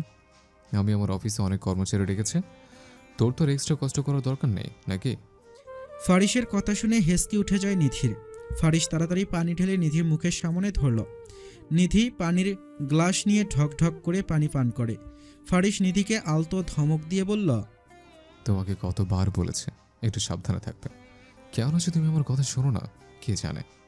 ফারিসের হঠাৎ এত পরিবর্তন দেখে নিধি সহ ফারিসের দাদা দাদিও হতভম্ব হয়ে যায়। শুধু অয়নই জ্বলছে ফারিস আর নিধির কথাবার্তা শুনে। রাহাত শিকদার সোফায় বসে বসে খবরের কাগজ পড়ছেন। তিনি নিধিকে উদ্দেশ্য করে বললেন। ফারিস ডেকেছে, তাড়াতাড়ি যাও, নয়তো আবার রেগে যাবে নাতবউ। রাহাত শিকদারের কথা শুনে নিধি তার হাতের কাজ শেষ করে রুমে আসে। রুমে এসে নিধি পুরো অবাক হয়ে যায়। ফারিস একদম রেডি হয়ে বসে আছে। অফিসে যাবেন? নিধির কথা শুনে ফারিস ভ্রু উঁচিয়ে তার দিকে তাকায়। হ্যাঁ, আমি তো অফিসে পাঞ্জাবি পরে চাই, স্টুপিড কোথাকার। ফারিসের কথা শুনে চুপসে যায় নিধি। নিধি কণ্ঠ শৃঙ্খে তুলে বলল। এভাবে বলার কি আছে? ফারিস ছোট্ট শ্বাস ফেলে বলল। খাবার টেবিলে বলেছি না শপিংয়ে যাব, এখন রেডি হওনি কেন? নিধির মাথার ওপর দিয়ে গত হচ্ছে সব। কিছুই বুঝতে না পেরে নিধি ফারিসের দিকে তাকিয়ে আছে। যে ছেলে বিয়ের দিনও মিটিং মিস দেয় না, সেই ছেলে নাকি অফিসে না গিয়ে তাকে নিয়ে শপিংয়ে যাবে। নিধির মনের অবস্থা বুঝতে পেরে ফারিস বিস্তর শ্বাস ফেলে বলল। অয়নকে কোনো প্রকার সাইড দেওয়া যাবে না, ওর মনে কি চলছে সেটা আমি খুব ভালো করে বুঝতে পেরেছি। ওকে যেহেতু বলে ফেলেছে আজকে তোমাকে নিয়ে বেরোবো, তাই আর দেরি করো না, রেডি হও। নিধি চুপ করে রইল। নিধিকে চুপ করে থাকতে দেখে ফারিস মিইয়ে গেল ফের। গলায় গম্ভীরতা বজায় রেখে ফারিস বলল। যা বলছি তাই করো, আমারও সহ্য হচ্ছে না তোমার এই খাটতারামিগুলো। আমি এগুলো পছন্দ করি না, তুমি সেসবই করছো। তুমি কেন সকালে অয়নকে খাবার দিতে গিয়েছো? আমাকে রাখিও না, পুরনো ভুলগুলো কিন্তু আমি ভুলিনি। ফারিসের কথার অন্তজাল থেকে বাঁচতে নিধি তাড়াতাড়ি রেডি হতে চলে যায়। ফারিস আর দাঁড়িয়ে না থেকে গাড়িতে গিয়ে বসল। মিনিট 15 মধ্যেই নিধি বাড়ি থেকে বের হয়ে গাড়ির দিকে এগিয়ে আসছে। ফারিস নিধির দিকে চোখ তুলে তাকায়। পার্পেল কালারের একটা কুর্তি পরেছে নিধি, চোখে গাঢ় কাজল আর ঠোঁটে হালকা লিপস্টিক, চুলগুলো সাইডে সিথি করে খোলা। এতেই মারাত্মক সুন্দর লাগছে নিধিকে। এই প্রথম ফারিস নিধির দিকে তাকিয়ে তাকে খুঁটিয়ে খুঁটিয়ে দেখছে। নিধিকে দেখে নিজের অজান্তেই ফারিসের ঠোঁটের কোণে এক চিলতে হাসি ফুটে উঠল। হাসছেন কেন? নিধির কথা শুনে হুঁশ ফেরে ফারিসের। সে গাড়ি থেকে বের হয়ে এসে গাড়ির দরজা খুলে দেয়। নিধি আর কোনো কথা না বলে গাড়িতে গিয়ে বসল। নিধি গাড়িতে উঠতেই ফারিস গাড়ি স্টার্ট দেয়। মাঝ রাস্তায় ফারিসকে হঠাৎ করে গাড়ি থামাতে দেখে নিধি তার দিকে অবাক চোখে তাকায়। নিধি কিছু না বলেই ফারিস গাড়ি থেকে বের হয়ে একটা দোকানে ঢোকে। নিধি অসহায় দৃষ্টিতে ফারিসের যাওয়ার পানে চেয়ে আছে। এই লোক কখন কি করে বোঝাই মুশকিল। 2 মিনিটের মধ্যেই ফারিস আবার গাড়িতে এসে বসে। নিধির দিকে ফারিস একটা মাস্ক বাড়িয়ে দিয়ে বলল। মাস্কটা পরে নাও। নিধি ভ্রু উঁচিয়ে বলল। কি দরকার মাস্ক পরার? মাস্ক পরলে আমার দম বন্ধ হয়ে আসে। নিধির কথা শুনে ফারিস চটে গিয়ে বলল। মাস্ক পরতে বলেছি মানে তুমি পরবে। নিধি গাল ফুলিয়ে ফারিসের হাত থেকে মাস্কটা নেয়। নিধিকে গাল ফুলিয়ে থাকতে দেখে ফারিস খুব ধীর স্থিরভাবে বলল। অয়নে যাচ্ছে আমাদের সাথে, তাছাড়া বাইরে কত মানুষ থাকবে। ফারিসের কথা শুনে নিধি কিছু বলল না। সে নীরব দৃষ্টিতে বাহিরের দিকে তাকিয়ে আছে। অয়নের সাথে একদম কথা বলবে না তুমি। নিধি সন্তর্পণে মাথা নাড়ল। সে মহাচিন্তিত কণ্ঠে বলল। অয়নকে সাথে নেওয়ার কি খুব দরকার ছিল? নিধির কথা শুনে বিরক্ত হয় ফারিস। আমি কি করব না করব সেটা কি তোমার থেকে অনুমতি নিয়ে করতে হবে? ফারিসের কথা শুনে চুপসে যায় নিধি। তার আর কোনো কথা বলার সাহস হয় না। নিধিকে চুপ করে থাকতে দেখে ফারিস রুষ্ট সুরে বলল। অয়ন আমার জানের দোস্ত, তাকে দেখাতে হবে না আমি আমার বউকে কতটা ভালোবাসি, আমরা কতটা সুখী আছে? সেটা দেখে অয়নের থেকে খুশি কেউ হবে না, আমি শিওর। বলেই বাঁকা হাসে ফারিস। নিধি ফারিসের দিকে অসহায় দৃষ্টিতে তাকিয়ে বলল। এসব করা কি খুব বেশি দরকার? পুরনো ক্ষতকে জাগিয়ে তুলতে চান আপনি? ফারিস দৃঢ় কণ্ঠে বলল। আমি তো শান্তভাবেই সবার সাথে চলতে চেয়েছি, অয়নে তো আমাকে রাগিয়ে দিয়েছে। আমি তো প্রথমে ওর সাথে সব করতে চাইনি। অয়ন বুঝে গেছে আমাদের সম্পর্কটা আর 10টা সাধারণ দম্পতির মতো না, তাই তো আমাদের পিছনে উঠে পড়ে লেগেছে সে। এখন তাকে বোঝাতে হবে যে আমাদের সম্পর্কটা একদম স্বাভাবিক আছে। তাছাড়া অয়ন নিজে থেকেই তো আমাদের সাথে যেতে চেয়েছিল। ফারিসের কথা শুনে দীর্ঘশ্বাস ফেলে নিধি। সে বিরস মুখে বলল। সবকিছু যখন এতই বোঝেন তাহলে নাটক না করে আমাদের সম্পর্কটাকে স্বাভাবিক করে নিলেই তো হয়। নিধির কথা শুনে ফারিস জোরে গাড়ি ব্রেক কষে। ফারিস বিস্তর শ্বাস ফেলে বলল। বুঝবে না তুমি। বলেই ফারিস গাড়ি থেকে নেমে নিধিকেও নামতে বলে। নিধি বাধ্য মেয়ের মতো গাড়ি থেকে নেমে পড়ল। অপেক্ষার অবসান ঘটিয়ে অয়নের আগমন ঘটল। নিধিকে দেখে অয়ন হাত বাড়িয়ে বলল। হাই। নিধি হাত বাড়িয়ে দিতেই ফারিস তার দিকে তাকায়। ফলে নিধি আবার হাত গুটিয়ে নেয়। নিধির কাজে অয়ন কিছুটা অপমানিত বোধ করে, তবুও সে মুখে হাসি বজায় রেখে বলল। কেমন আছেন ভাবি? নিধি একটু চুপ থেকে বলল। আলহামদুলিল্লাহ ভালো আছি। অয়নের ঢলে পড়া স্বভাব দেখে ফারিসের মেজাজ সপ্তম আকাশে পৌঁছে যায়। ফারিস নিধির এক হাত জড়িয়ে ধরে বলল। চলে যায়, তাড়াতাড়ি আবার বাড়ি ফিরতে হবে। ফারিসের কাজে মনে মনে অয়ন প্রচুর বিরক্ত হয়, তবুও সেটা প্রকাশ না করে ফারিস আর নিধির সাথে তাল মিলিয়ে শপিং মলের ভেতরে যায়। নিধি দাঁড়িয়ে দাঁড়িয়ে একটা 3 পিসকে খুঁটিয়ে খুঁটিয়ে দেখছে। অয়ন নিধির থেকে একটু দূরে দাঁড়িয়ে আছে। তা দেখে ফারিস নিধির পাশে এসে বলল। এখান থেকে চলো নিধি, তুমি বরং শাড়ি দেখো। অয়ন ফারিসকে বাধা দিয়ে বলল। আরে থাক না, ভাবি কি কিন্তু 3 পিসেই দারুণ মানায়। অয়নের কথা শুনে ফারিস তার দিকে ভ্রু কুঁচকে তাকায়। পরিস্থিতি বেগতিক দেখে অয়ন মিনমিন করে বলল। আমি বরং আমার নিজের জন্য কিছু দেখি। বলেই অয়ন চলে যায়। অয়ন চলে যেতেই নিধি ফারিসের ওপর রেগে গিয়ে বলল। আপনারা কি আমাকে খেলনা পেয়েছেন নাকি? মন থেকে তো কিছুই করছেন না। এই নাটকটা আর কত দূর এগিয়ে নিয়ে যাবেন আপনি? আর কতক্ষণ আমাকে এইসব নাটকে সায় মিলিয়ে চলতে হবে? নিধির কথা শুনে ফারিস হেসে নিধির কপালে আলতো ঠোঁট ছুঁয়ে চুমু খেয়ে বলল। আমার উপর রেগে আছো, তাই বলে এখানে রাখারাখি করবে নাকি সুইট হার্ট? ফারিসের কর্মকাণ্ডে বিস্মিত হয়ে যায় নিধি। কিছু বুঝে ওঠার আগেই কি থেকে কি হয়ে গেল। নিধিকে আরেকটু অবাক করে দিয়ে ফারিস তার কানের কাছে মুখ এনে ফিস ফিস করে বলল। গলা উঁচিয়ে কথা বলবেন আমার সাথে, পরিণাম ভালো হবে না বলে দিলাম। ফারিসের শান্ত গলায় দেওয়া ধমক খেয়ে নিধি চুপসে যায়। মনে মনে ফারিসকে হাজারো বকাঝকা দিতে থাকে সে। এদিকে ফারিস আর নিধিকে এত কাছাকাছি দেখে রাগে দেয়ালে একটা ঘুষি মারে অয়ন। সে ফারিস আর নিধি থেকে কিছুটা আড়ালে লুকিয়ে তাদের দেখছিল। 1 সপ্তাহ পর মেঘ কালো আকাশের ভাবমূর্তি পাল্টে যেতে দেখে কিছুটা মন খারাপ হয়ে যায় নিধির। সে বিষণ্ণ মুখে ছাদ থেকে রুমে ফিরে আসলো। রুমে আসতেই তার ডাক পড়ে। পারুল বেগম নিধিকে ওনার রুমে ডেকেছে। তাই নিধি আর দেরি না করে পারুল বেগমের রুমের দিকে যায়। পারুল বেগমের রুমের সামনে এসে নিধি দরজায় টোকা দেয়। পারুল বেগম এসে রুমের দরজা খুলে দিয়ে নিধিকে ইশারায় ভেতরে প্রবেশ করতে বলেন। নিধি গুটি গুটি পায়ে হেঁটে রুমে প্রবেশ করে। পরিবেশটা বেশ থমথমে। ফারিসের সাথে তোমার সব কিছু ঠিক আছে তো নাতবো? আচমকা এমন প্রশ্ন শুনে অবাক হয় নিধি। নিজেকে কিছুটা প্রস্তুত করে নিধি বলল, ঠিকই তো থাকার কথা দাদিমা। যদি ঠিক না থাকে তাহলে? পারুল বেগমের সন্দিহান কণ্ঠ শুনে নিধি ততস্থ হয়ে যায়। আপনার নাতিকেই জিজ্ঞেস করুন না সব কিছু ঠিক আছে কিনা। আমার তরফ থেকে তো সব কিছু ঠিকই আছে দাদিমা। নিধির কথা শুনে পারুল বেগম ক্লান্ত ভঙ্গিতে নিধির দিকে তাকিয়ে বলেন, আমি না আর পারছি না এসব নিতে। আমি কি পাপ করেছি তোমাদের বিয়ে দিয়ে? আমার ফারিসের একজন সঙ্গী হবে ভেবেই আমি তোমার সাথে ওর বিয়ে দিয়েছি। এখন তো মনে হচ্ছে আমরা তোমার সাথে অন্যায় করেছি। পারুল বেগমের কথা শুনে তাচ্ছিলর হাসি হাসে নিধি। যে জায়গায় আমার পরিবার আমার সাথে শত শত অন্যায় করেও তাদের খারাপ লাগেনি, সে জায়গায় আপনাদের খারাপ লাগছে কেন দাদিমা? আপনারা তো কোনো অন্যায় কিছু করেননি। পারুল বেগম প্রলম্বিত শ্বাস ফেললেন।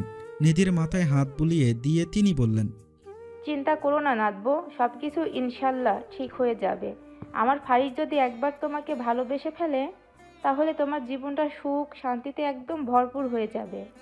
আমার ফারিসটা যাকে ভালোবাসে তাকে মন উজাড় করে ভালোবাসে, কখনো ছেড়ে যায় না। বাকিটা আমি দেখে নিব, তুমি বরং এখন যাও, ফারিস আসার সময় হয়ে গেছে। পারুল বেগমের সাথে সায় মিলিয়ে নিধি রুমে চলে আসে। রুমে এসে তো নিধি একদম হতভম্ব হয়ে যায়। ফারিস অলরেডি চলে এসেছে। সে অফিসের ড্রেস চেঞ্জ না করেই শুয়ে আছে। তা দেখে নিধি গুটি গুটি পায়ে হেঁটে ফারিসের পাশে গিয়ে বসল। কি হয়েছে আপনার? নিধির প্রশ্নের উত্তর দেয় না ফারিস। সে চুপচাপ দুহাতে মাথা চেপে ধরে শুয়ে আছে। নিধি কাঁপা কাঁপা হাতে ফারিসের কপাল স্পর্শ করে চমকে যায়। জ্বরে ফারিসের গা পুড়ে যাচ্ছে। লাইটটা অফ করো নিধি, চোখগুলো জ্বালা করছে প্রচুর, মাথা ব্যথা করছে। ফারিসের কথা শুনে নিধির চোখ ছলছল করে উঠল। কী কারণে সেটা সে বুঝতে পারল না। এত গম্ভীর কণ্ঠে কথা বলা মানুষটা যখন নরম গলায় কথা বলে তখন তো আশ্চর্য লাগবেই। নিধি আর দেরি না করে উঠে রুমের লাইটটা অফ করে দিয়ে রুম থেকে বের হয়ে যায়। কিছুক্ষণের মধ্যেই নিধি জলপট্টি দেওয়ার জন্য পানি নিয়ে আসে। নিস্তব্ধ রাতে ব্যতীত হয়ে ফারিসের শিউরে বসে মাথায় জলপট্টি দিচ্ছে নিধি। জলপট্টি দেওয়া শেষ করে নিধি রুম থেকে বের হয়ে ফারিসের জন্য খাবার নিয়ে আসলো।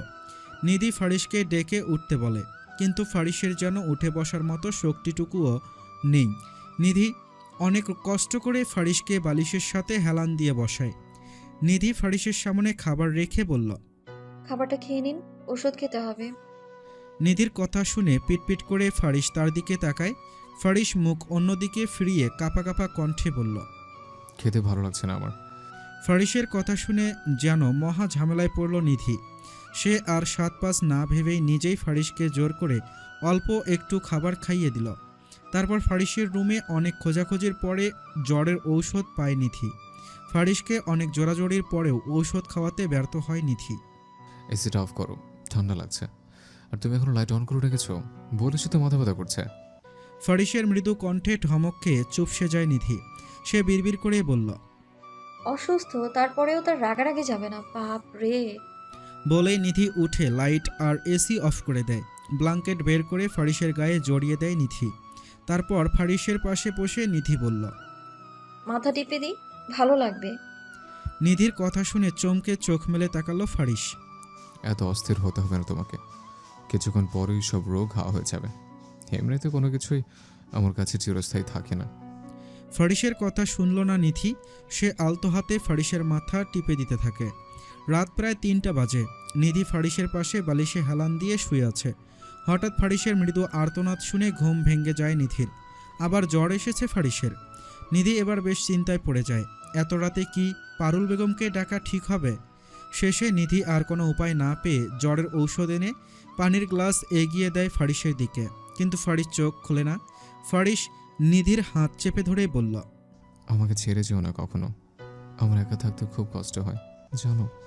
ফারিসের কথা শুনে নিধি তার দিকে ফ্যালফ্যাল করে তাকিয়ে আছে। এই মুহূর্তে তার ঠিক কী বলা উচিত সেটাই সে খুঁজে পাচ্ছে না। অতঃপর নিধি ফারিসের এক হাত জড়িয়ে ধরে বলল, যাব না। নিধির এই একটা কথা শুনেই যেন স্বস্তি পেল ফারিস। আবারও নিশ্চিন্তে ঘুমের জগতে পাড়ি জমালো ফারিস। স্নিগ্ধ সকালবেলা সূর্যের আলো চোখে পড়তেই ঘুম ভেঙে যায় ফারিসের। চোখ মেলে চারিপাশে ভালো করে তাকাতেই থমকে যায় ফারিস। সে নিধিকে আষ্টে পৃষ্ঠে জড়িয়ে ধরে শুয়ে আছে। ফারিস নিধিকে ছেড়ে উঠে বসতে নিতেই তার মাথাটা ভার হয়ে আসে। বাধ্য হয়ে সে আবারও শুয়ে পড়ল। নিধি ঘুম থেকে উঠে সবার জন্য ব্রেকফাস্ট বানিয়ে ফারিসের খাবার রুমে নিয়ে আসে নিধি। রুমে এসে দেখে ফারিস এখনও ঘুমাচ্ছে। বিছানার পাশে টি টেবিলের ওপর খাবার রেখে নিধি চলে যেতে নিতেই ফারিস তার হাত ধরে ফেলল। ফারিসের কাজে সে তো পুরো হতভম্ব হয়ে যায়। নিধি বিড়বিড় করে বলল, জ্বরের কবলে পড়ে এই লোক পাগল হয়ে গেছে নাকি? দুর্ভাগ্যবশত নিধির কথাটা ফারিস শুনে ফেলে। ফারিস শোয়া থেকে উঠে বসতে বসতে বলল, পাগল বলেছ আমাকে? কোন দিক দিয়ে পাগল মনে হয় আমাকে? ফারিসের কথার জবাব দেয় না নিধি। সে ফারিসের কপালে হাত দিয়ে চেক করে জ্বর আছে কিনা। এখনও পুরোপুরি জ্বর কমেনি ফারিসের। তাই নিধি ফারিসকে আদেশের সুরে বলল, ফ্রেশ হয়ে এসে নাস্তা করুন, ওষুধ খেতে হবে। আর হুট করে কিভাবে আপনার জ্বর এসেছে? সারাদিন কাজ কাজ করে তো নিজের একটু যত্নও নেন না। নিধির কথা শুনে ফারিস মিনমিন করে বলল, যত্ন নেওয়ার জন্য তো একজন আছে। কি বলছেন? নিধির কথার জবাব না দিয়ে ফারিস বিছানা থেকে নামতে নিতেই পড়ে যেতে যায়। নিধি ফারিসকে ধরে ফেলল। আপনার হম্বি তম্বি আর যাবে না কোনোদিন? আরে ভাই, জ্বরের কারণে দুর্বল হয়ে আছে আপনার শরীর, সাবধানে চলবেন তো। নিধির কথাকে কানে না নিয়ে ফারিস ফ্রেশ হতে যায়। কিছুক্ষণের মধ্যেই সে ফিরে এসে বিছানায় আরাম করে বসে নিধিকে বলল, খাবার দাও। নিধি খাবারের দিকে আঙ্গুল দেখিয়ে বলল, খাবার তো এনেই রেখেছি, খেয়ে নিন। নিধির কথা শুনে ফারিস তার দিকে ভ্রু কুঁচকে বলল, একজন অসুস্থ মানুষ কি তার নিজের হাতে খাবার খেতে পারে? এটুকু কমন সেন্সও নেই তোমার? এখন যে আমাকে খাইয়ে দেওয়া উচিত, তোমাকে সেটাও বলে দিতে হবে? ফারিসের কথা শুনে নিধি ড্যাব ড্যাব করে তার দিকে তাকিয়ে আছে। এ কোন ফারিসকে দেখছে সে? আকাশ থেকে ঘোলাটে মেঘের আবরণ সরে গিয়ে রোদের দেখা মেলে। নিধি ফারিসকে খাবার খাইয়ে দিয়ে রান্নাঘরে যায় প্লেট রাখতে। রান্নাঘর থেকে রুমে এসে নিধি তো পুরো অবাক হয়ে যায়। আপনি আসলে কি বলুন তো, এই অবস্থায় কেউ অফিসে যায় নাকি? কেউ যায় না, আমি যাব। নিধি এবার আর চুপ করে থাকতে পারল না। সে ফারিসকে হুমকি দিয়ে বলল, আমি এক্ষুনি গিয়ে দাদুকে ডেকে আনবো, উনি দেখবে আপনাকে। ফারিস ভীষণ কঠিন ধাঁচের মানুষ। তাই নিধির কথাতে ফারিসের কোনো প্রতিক্রিয়া দেখা গেল না। তাই নিধি বাধ্য হয়ে রাহাত শিকদারকে ডেকে নিয়ে আসলো।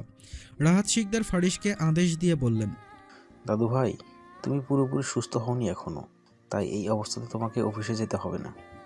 রাহাত শিকদারের কথাকে কানে নিল না ফারিস। সে নিজের মতো রেডি হতে ব্যস্ত ভ্যানিটির সামনে দাঁড়িয়ে। রাহাত শিকদার অপেক্ষায় ছিল কখন ফারিসের দৃষ্টি তার দিকে পড়বে, কিন্তু ফারিস ভুলেও ওনার দিকে তাকায় না। শেষে রাহাত শিকদার ব্যর্থ হয়ে বললেন, আমার অফিস তোমাকে আর সামলাতে হবে না দাদু ভাই। কালকে থেকে মেয়েটা অক্লান্ত পরিশ্রম করে তোমার সেবা যত্ন করেছে। তুমি তার বিন্দুমাত্র মূল্য না দিয়ে এই অসুস্থ শরীর নিয়ে এখন আবার অফিসে যাচ্ছ। তুমি আবার অসুস্থ হয়ে গেলে তো তখন আবার বেশি দিন বিছানায় পড়ে থাকতে হবে। তার চেয়ে বরং এখন 2-1 দিন রেস্ট নাও, যেন পুরোপুরি সুস্থ হয়ে যাও। রাহাত শিকদারের কথা শুনে কিছু বলে না ফারিস। সে নিধির ঘন পাপড়ির চোখ দুটোর দিকে রক্তিম চোখে তাকিয়ে আছে। তা বুঝতে পেরে নিধি রাহাত শিকদারের পেছনে লুকিয়ে যায়। কিছুক্ষণ গম্ভীর থেকে ফারিস একটা লম্বা দীর্ঘশ্বাস ফেলে বলল, তোমার কথাই রইল। এবার খুশি মনের দিন কাটো তুমি। ফারিসের কথা শুনে হাসেন রাহাত শিকদার। তিনি আর রুমে দাঁড়িয়ে না থেকে চলে যান। নিধিও রাহাত শিকদারের পিছন পিছন যেতে নিতেই ফারিস নিধির হাত চেপে ধরে বলল, আমি না অসুস্থ, তা আমার সেবা না করে কোথায় যাচ্ছ? ফারিসের কথা শুনে চুপসে যায় নিধি। সে ফারিসের হাত থেকে নিজেকে ছাড়িয়ে নিতে ব্যস্ত, কিন্তু ফারিসের শক্ত বাহুবন্ধন থেকে নিজেকে মুক্ত করতে ব্যর্থ হয় নিধি। অসুস্থ মানুষ কখনো এত পাগলামো করে না, আপনার গায়ে অনেক শক্তি, বাপরে বাপ। নিধির কথা শুনে ফারিস হাসে। সে নিধিকে ছেড়ে দিয়ে বলল, নিয়মিত জিমে চাই, শক্তিশালী তো হবই। ফারিসের কথা শুনে নিধির মুখ ভেঙচিয়ে বলল, শক্তিশালী দেখেই তো সকালে পড়ে যেতে নিয়েছিলেন, রাতে আবার আমার সব শক্তি ব্যয় করে আপনাকে সামলাতে হয়েছে আমায়। নিধির কথার জবাব দেওয়ার প্রয়োজন মনে করে না ফারিস। সে সুন্দর করে বিছানার ব্ল্যাঙ্কেট জড়িয়ে শুয়ে পড়ল। ফারিস নিধিকে নিজের কাছে ডেকে বলে, দেখো তো জ্বর আছে কিনা। নিধি ফারিসের কপালে হাত দিয়ে বলল, হ্যাঁ আছে, আপনার ডক্টরের কাছে যাওয়া উচিত। ঘরে আমার ব্যক্তিগত ডক্টর থাকতে আমি কেন বাইরে ডক্টরের কাছে যাব? ফারিসের কথা শুনতে না পেয়ে নিধি তার দিকে ভ্রু কুঁচকে তাকায়। কি বলেন আপনি? বলেছি এই সামান্য জ্বরের জন্য ডক্টরের কাছে যাওয়া লাগবে না, একদিন রেস্ট নিলে সুস্থ হয়ে যাব। আপনার ইচ্ছা, থাকেন আপনি। বলেই নিধি চলে যেতে নেয়। ফারিস নিধির হাত চেপে ধরে তাকে আটকে বলল, আমি তো আজকের দিন অফিসে কাটাতাম, কিন্তু আমি অসুস্থ বলে তুমি জোর করে বাড়িতে থাকতে বাধ্য করলে আমাকে। সো আজকে সারাদিন তুমি আমার চোখের সামনে থেকেও নড়বে না, অসুস্থ স্বামীর সেবা করবে। ফারিসের কথা শুনে নিধি তার দিকে অবাক চোখে তাকায়। নিধি চট করেই বলে বসল, অসুস্থ হলে বউ প্রয়োজন, আর আর কোনো কাজে বউকে পাত্তাই দেয়া হয় না। নিধির কথা শুনে ফারিস তার দিকে অবিশ্বাস্য চোখে তাকিয়ে আছে। এদিকে নিধি চট করে কি বলে বসলো সেটা বুঝতে পেরে সে নিজের মুখ চেপে ধরে। ফারিস তার দিকে বাঁকা চোখে তাকাতেই নিধি কিছুটা অপ্রস্তুত কণ্ঠে বলল, আমার হাত ছাড়ুন, পরে আসছি, আমি এখন রান্না করে কিছু কাজ আছে। নিধির কথাকে কানে না নিয়ে ফারিস নিধিকে বিছানায় বসতে বলল। নিধি গুটি গুটি পায়ে হেঁটে এসে বিছানায় বসল। ফারিস নিধির কোলে মাথা রেখে বলল। মাথা ব্যথা করছে। ফারিস ঠিক কি বলতে চেয়েছে তা বুঝতে পেরে নিধি ফারিসের মাথা টিপে দিতে থাকে আলতো হাতে। তপ্ত দুপুরের অসহ্যকর গরমে ঘেমে একাকার হয়ে যায় ফারিস। নিধি সযত্নে ফারিসের শরীর থেকে ব্ল্যাঙ্কেটটা সরিয়ে দেয়। জ্বর কমে গেছে, যার ফলে এত ঘাম দিচ্ছে ফারিসকে। হঠাৎ দরজা খুলে অয়ন প্রবেশ করল রুমে। অয়নকে দেখে নিধি কিছুটা অপ্রস্তুত হয়ে যায়। দরজা খোলার আওয়াজ পেয়ে ফারিসেরও ঘুম ভেঙে যায়। ফারিস নিধির কোল থেকে মাথা সরিয়ে বালিশে হেলান দিয়ে বলল, কি রে ভাই, তোর কোনো কমন সেন্স নাই? একটা সদ্য বিবাহিত দম্পতি রুমে যে নক করে ঢুকতে হয়, সেটা তো একটা ছোট বাচ্চাও জানে। ফারিসের কথা শুনে অয়ন কিছুটা অপমানিত বোধ করে, কিন্তু সেসবকে পাত্তা না দিয়ে অয়ন গিয়ে বিছানায় বসে ব্যস্ত গলায় বলল, অসুস্থ হলে কি হবে, নিজের খেয়াল রাখবি তো। অয়নের কথা শুনে ফারিস বিরক্ত গলায় বলল, 2022 সালে টাইফয়েড হয়েছে, তখনও তো একবার দেখতে এলি না। 24-এ যখন সামান্য জ্বর হলো তখন পই পই করে চলে এলে। আসলে তোর মতলবটা কি রে বলতো? তাছাড়া তোর ভাবি আছে তো আমাকে দেখাশোনা করার জন্য। ফারিসের ঠান্ডা মাথায় করা অপমান শুনে চুপসে যায় অয়ন, তবুও হাসি মুখে বলল। বন্ধুর বিপদে তো বন্ধুই এগিয়ে আসবে নাকি? অয়নের কথা শুনে তাচ্ছিলর হাসি হাসে ফারিস। নিধি, দাদাভাইকে ডেকে দাও, অয়ন গল্প করুক ওদের সাথে। ফারিসের কথা শুনে অয়ন চট করে বলে বসল। ওনারা তো বাড়িতে নেই। অয়নের কথা শুনে ফারিস তার দিকে ভ্রু কুঁচকে তাকায়। কই আছে? জানি না। অয়নের প্রতি প্রচুর বিরক্ত ফারিস মনে মনে বলল।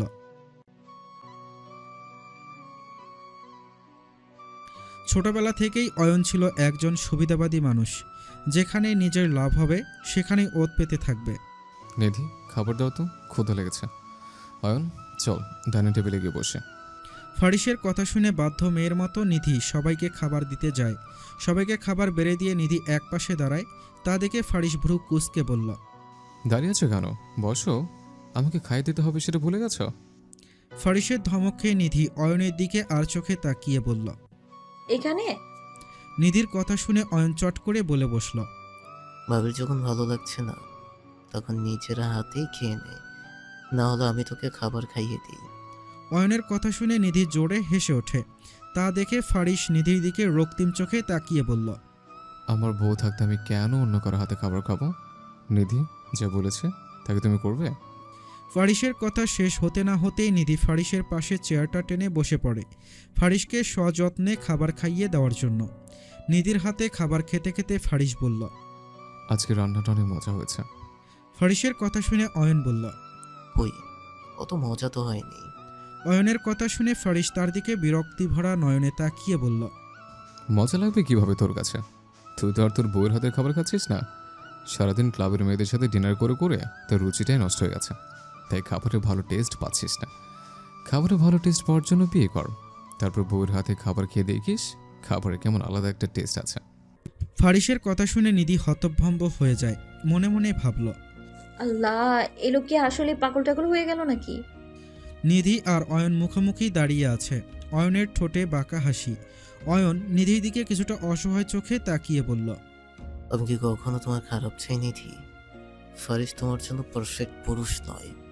অয়নের কথা শুনে নিধি তার দিকে চোখ গরম করে তাকিয়ে রেগে বলল, আমার জন্য কে সঠিক আর কে ভুল সেটা আপনাকে বলতে হবে না। পারফেক্টের থেকে পার্মানেন্ট কেউ দরকার, সে হলো আমার ফারিস। কেউ একজনও তো ছিল আমার জীবনে পারফেক্ট, কই সে তো আমার জীবনে পার্মানেন্টলি থেকে যায়নি। নিধির কথা শুনে অয়ন বিড়বিড় করে বলল, তুই যখন আমার হলি না, তখন আমি তোকে কিভাবে ফারিসের হতে দিই বল? অয়নের কথা বুঝতে না পেরে নিধি তার দিকে জিজ্ঞাসু দৃষ্টিতে তাকাতে অয়ন আবার বলল, ফারিস তোমাকে ভালোবাসে না নিধি, তার মনে অন্য এক নারী রাজত্ব করছে। দেখো না, ফারিস তোমাকে কেমন ধমক দেয়, শুধু শুধু রাগারাগি করে তোমার সাথে। এসব কি আর এমনি এমনি করে কেউ? অয়নের কথা শুনে নিধি হতভম্ব হয়ে যায়, তবুও সে নিজেকে সামলিয়ে বলল, কে বলেছে উনি আমার সাথে খারাপ বিহেভ করছে? ওনার থেকে কেউ আমাকে বেশি কখনোই ভালোবাসতে পারবে না। আপনি আমাকে এসব ভুয়া তথ্য দিয়ে ওনাকে আমার কাছে খারাপ বানাতে পারবেন না। তাই দয়া করে এখান থেকে চলে যান প্লিজ। উনি এক্ষুনি চলে আসবে বাড়িতে।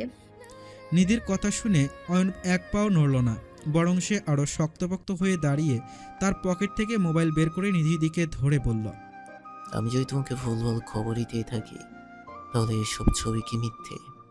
মোবাইলের স্ক্রিনের দিকে তাকিয়ে নিধির চোখ ছলছল করে উঠল। মোবাইলের স্ক্রিনে ফারিস আর একটা সুন্দরী নারী একে অপরকে জড়িয়ে ধরে হাস্যোজ্জ্বল দৃষ্টিতে তাকানো একটা ছবি। নিধি মোবাইলের স্ক্রিন থেকে চোখ সরিয়ে বলল, এসব বন্ধ করুন। আপনার মতো দুমুখ মানুষকে অন্তত আমি বিশ্বাস করব না। প্রথমে ফারিসকে আমার নামে আজে বাজে কথা বলেছেন, যখন দেখেছেন ফারিস আপনাকে পাত্তা দিচ্ছে না, তখন এবার আমাকে ওনার সম্পর্কে ভুলভাল খবর দিতে এসেছেন আপনি। দয়া করে আপনি এক্ষুনি চলে যান এখান থেকে। নিধির কথা কানে না নিয়ে অয়ন ফারিস আর ওই মেয়েটার এক নাগাড়ে ছবিগুলো দেখাতে ব্যস্ত। নিজেই দেখো, একজন আরেকজনকে কেমন ঘনিষ্ঠভাবে জড়িয়ে ধরে আছে। যে ছেলে অন্য একটা মেয়ের সাথে এত ঘনিষ্ঠ মুহূর্ত কাটিয়েছে, সে কি করে তোমাকে ভালোবাসবে? অয়নের কথা শুনে নিধি তার রাগ নিয়ন্ত্রণ করতে পারল না। নিধি সজোরে অয়নকে কষে একটা চর মেরে বলল, নেক্সট টাইম আমার সামনে আমার স্বামীকে নিয়ে এসব আজে বাজে কথা বলবেন না একদম। আমার স্বামী কেমন তা আমি বুঝে নেব। আমার স্বামীর ক্যারেক্টার সার্টিফিকেট আপনাকে দিতে হবে না। আমরা তো আপনাকে মাস শেষে কোনো বেতনই দিই না। শুধু শুধু কেন আপনি আমাদের পেছনে কামলার মতো খাটছেন? নির্লজ্জ, বেহায়া, মিথ্যাবাদী লোক কোথাকার।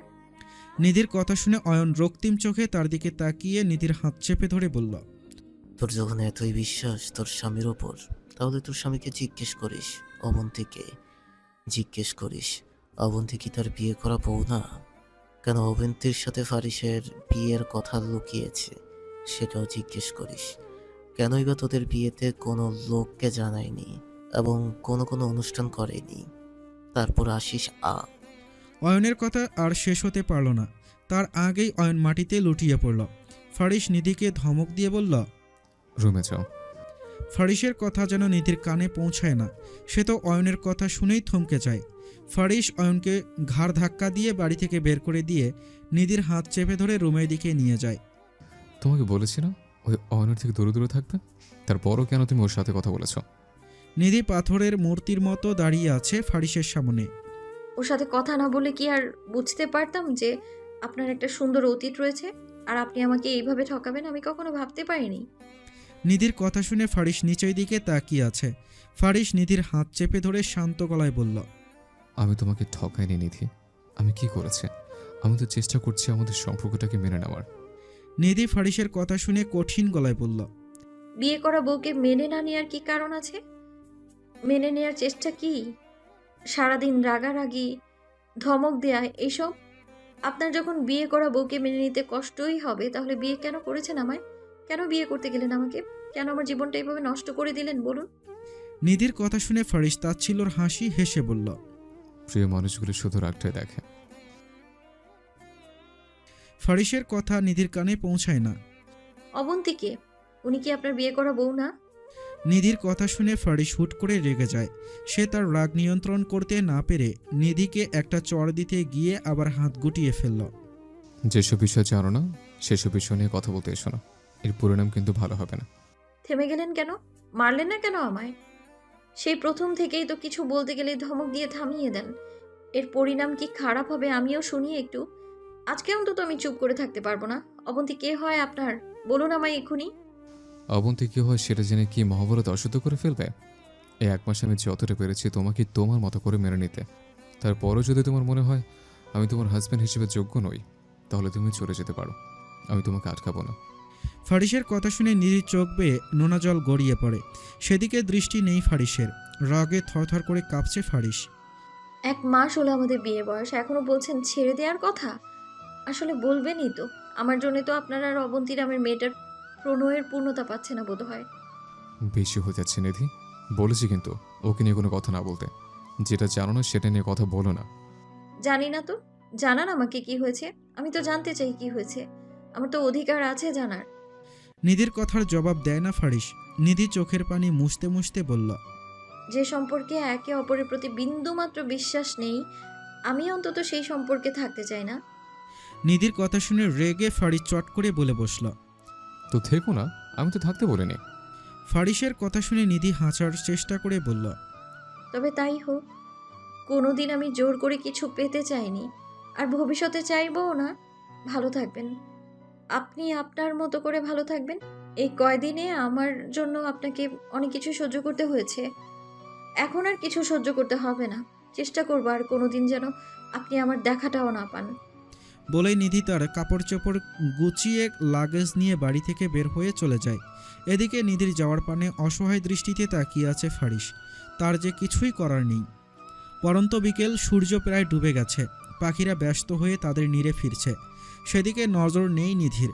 সে নিস্তব্ধ হয়ে রাস্তার পাশের একটা বেঞ্চে বসে আছে। হুট করে নিধির সামনে 3টা ছেলে এসে দাঁড়ায়। পরিস্থিতি বেগতিক দেখে নিধি ভয়ে চুপসে যায়। সে ঠিক কী করবে বুঝে উঠতে পারল না। তার আগেই 3টা ছেলের মধ্যে একজন নিধির দিকে একটা জ্বলন্ত সিগারেট ছুঁড়ে মারে। জ্বলন্ত সিগারেটটা এসে নিধির পায়ে পড়ে। 3 জনের মধ্যে থেকে একটা ছেলে এগিয়ে এসে নিধির হাত ধরতে যেতেই ভয়ে ছেলেটার চোখ মুখ চুপসে যায়। 3টা ছেলেই দৌড়ে সেই স্থান ত্যাগ করলো। পুরো ব্যাপারটা যেন নিধির মাথার ওপর দিয়ে গেল। কি হয়েছে সেটাই বুঝতে পারল না সে। হঠাৎ ছেলেগুলোর পরিবর্তন দেখে বেশ অবাকই হয় সে। নিধি আর দেরি না করে একটা রিক্সা দাঁড় করিয়ে উঠে পড়ল। এখান থেকে কিছুটা দূরেই নিধির একটা ফ্রেন্ডের বাসা আছে। সেখানেই আপাতত 2-1 দিন থাকবে ভেবেছে নিধি। নিধি রিকশায় উঠে যেতেই গাছের আড়াল থেকে একটা ছেলে বের হয়ে আসে। কলিং বেলের আওয়াজ শুনে দরজা খুলে দেয় ইকরা। দরজা খুলে প্রাণপ্রিয় বান্ধবীকে দেখে খুশিতে চোখ ছলছল করে ওঠে ইকরার। সে এক হাতে নিধিকে জড়িয়ে ধরে কান্না ভেজা কণ্ঠে বলল, ভুলেই তো গিয়েছিস তোর মিতাকে। কতদিন বলেছি ঢাকা এসে কয়েকটা দিন আমার সাথে থেকে যা, আমার একা একা ভালো লাগে না এখানে। তুই শুনলি কই সেটা? আজ হঠাৎ করে এত বছর পর তোকে দেখে সত্যি আমার খুব আনন্দ হচ্ছে। ইকরার কথা শুনে নিধি হেসে ফেলে বলল, আনন্দ হচ্ছে তো কাঁদছিস কেন পাগলি? নিধির কথা শুনে হেসে ফেলে ইকরা। সে দরজার সামনে থেকে সরে গিয়ে নিধিকে ঘরে ঢোকার জন্য জায়গা করে দেয়। অনেকদিন পরে পুরনো বান্ধবীকে ফিরে পেয়ে দুজনের গল্পে মেতে ওঠে। গল্প করতে করতে নিধি তার সাথে ঘটে যাওয়া ঘটনাগুলোও ইকরাকে খুলে বলল।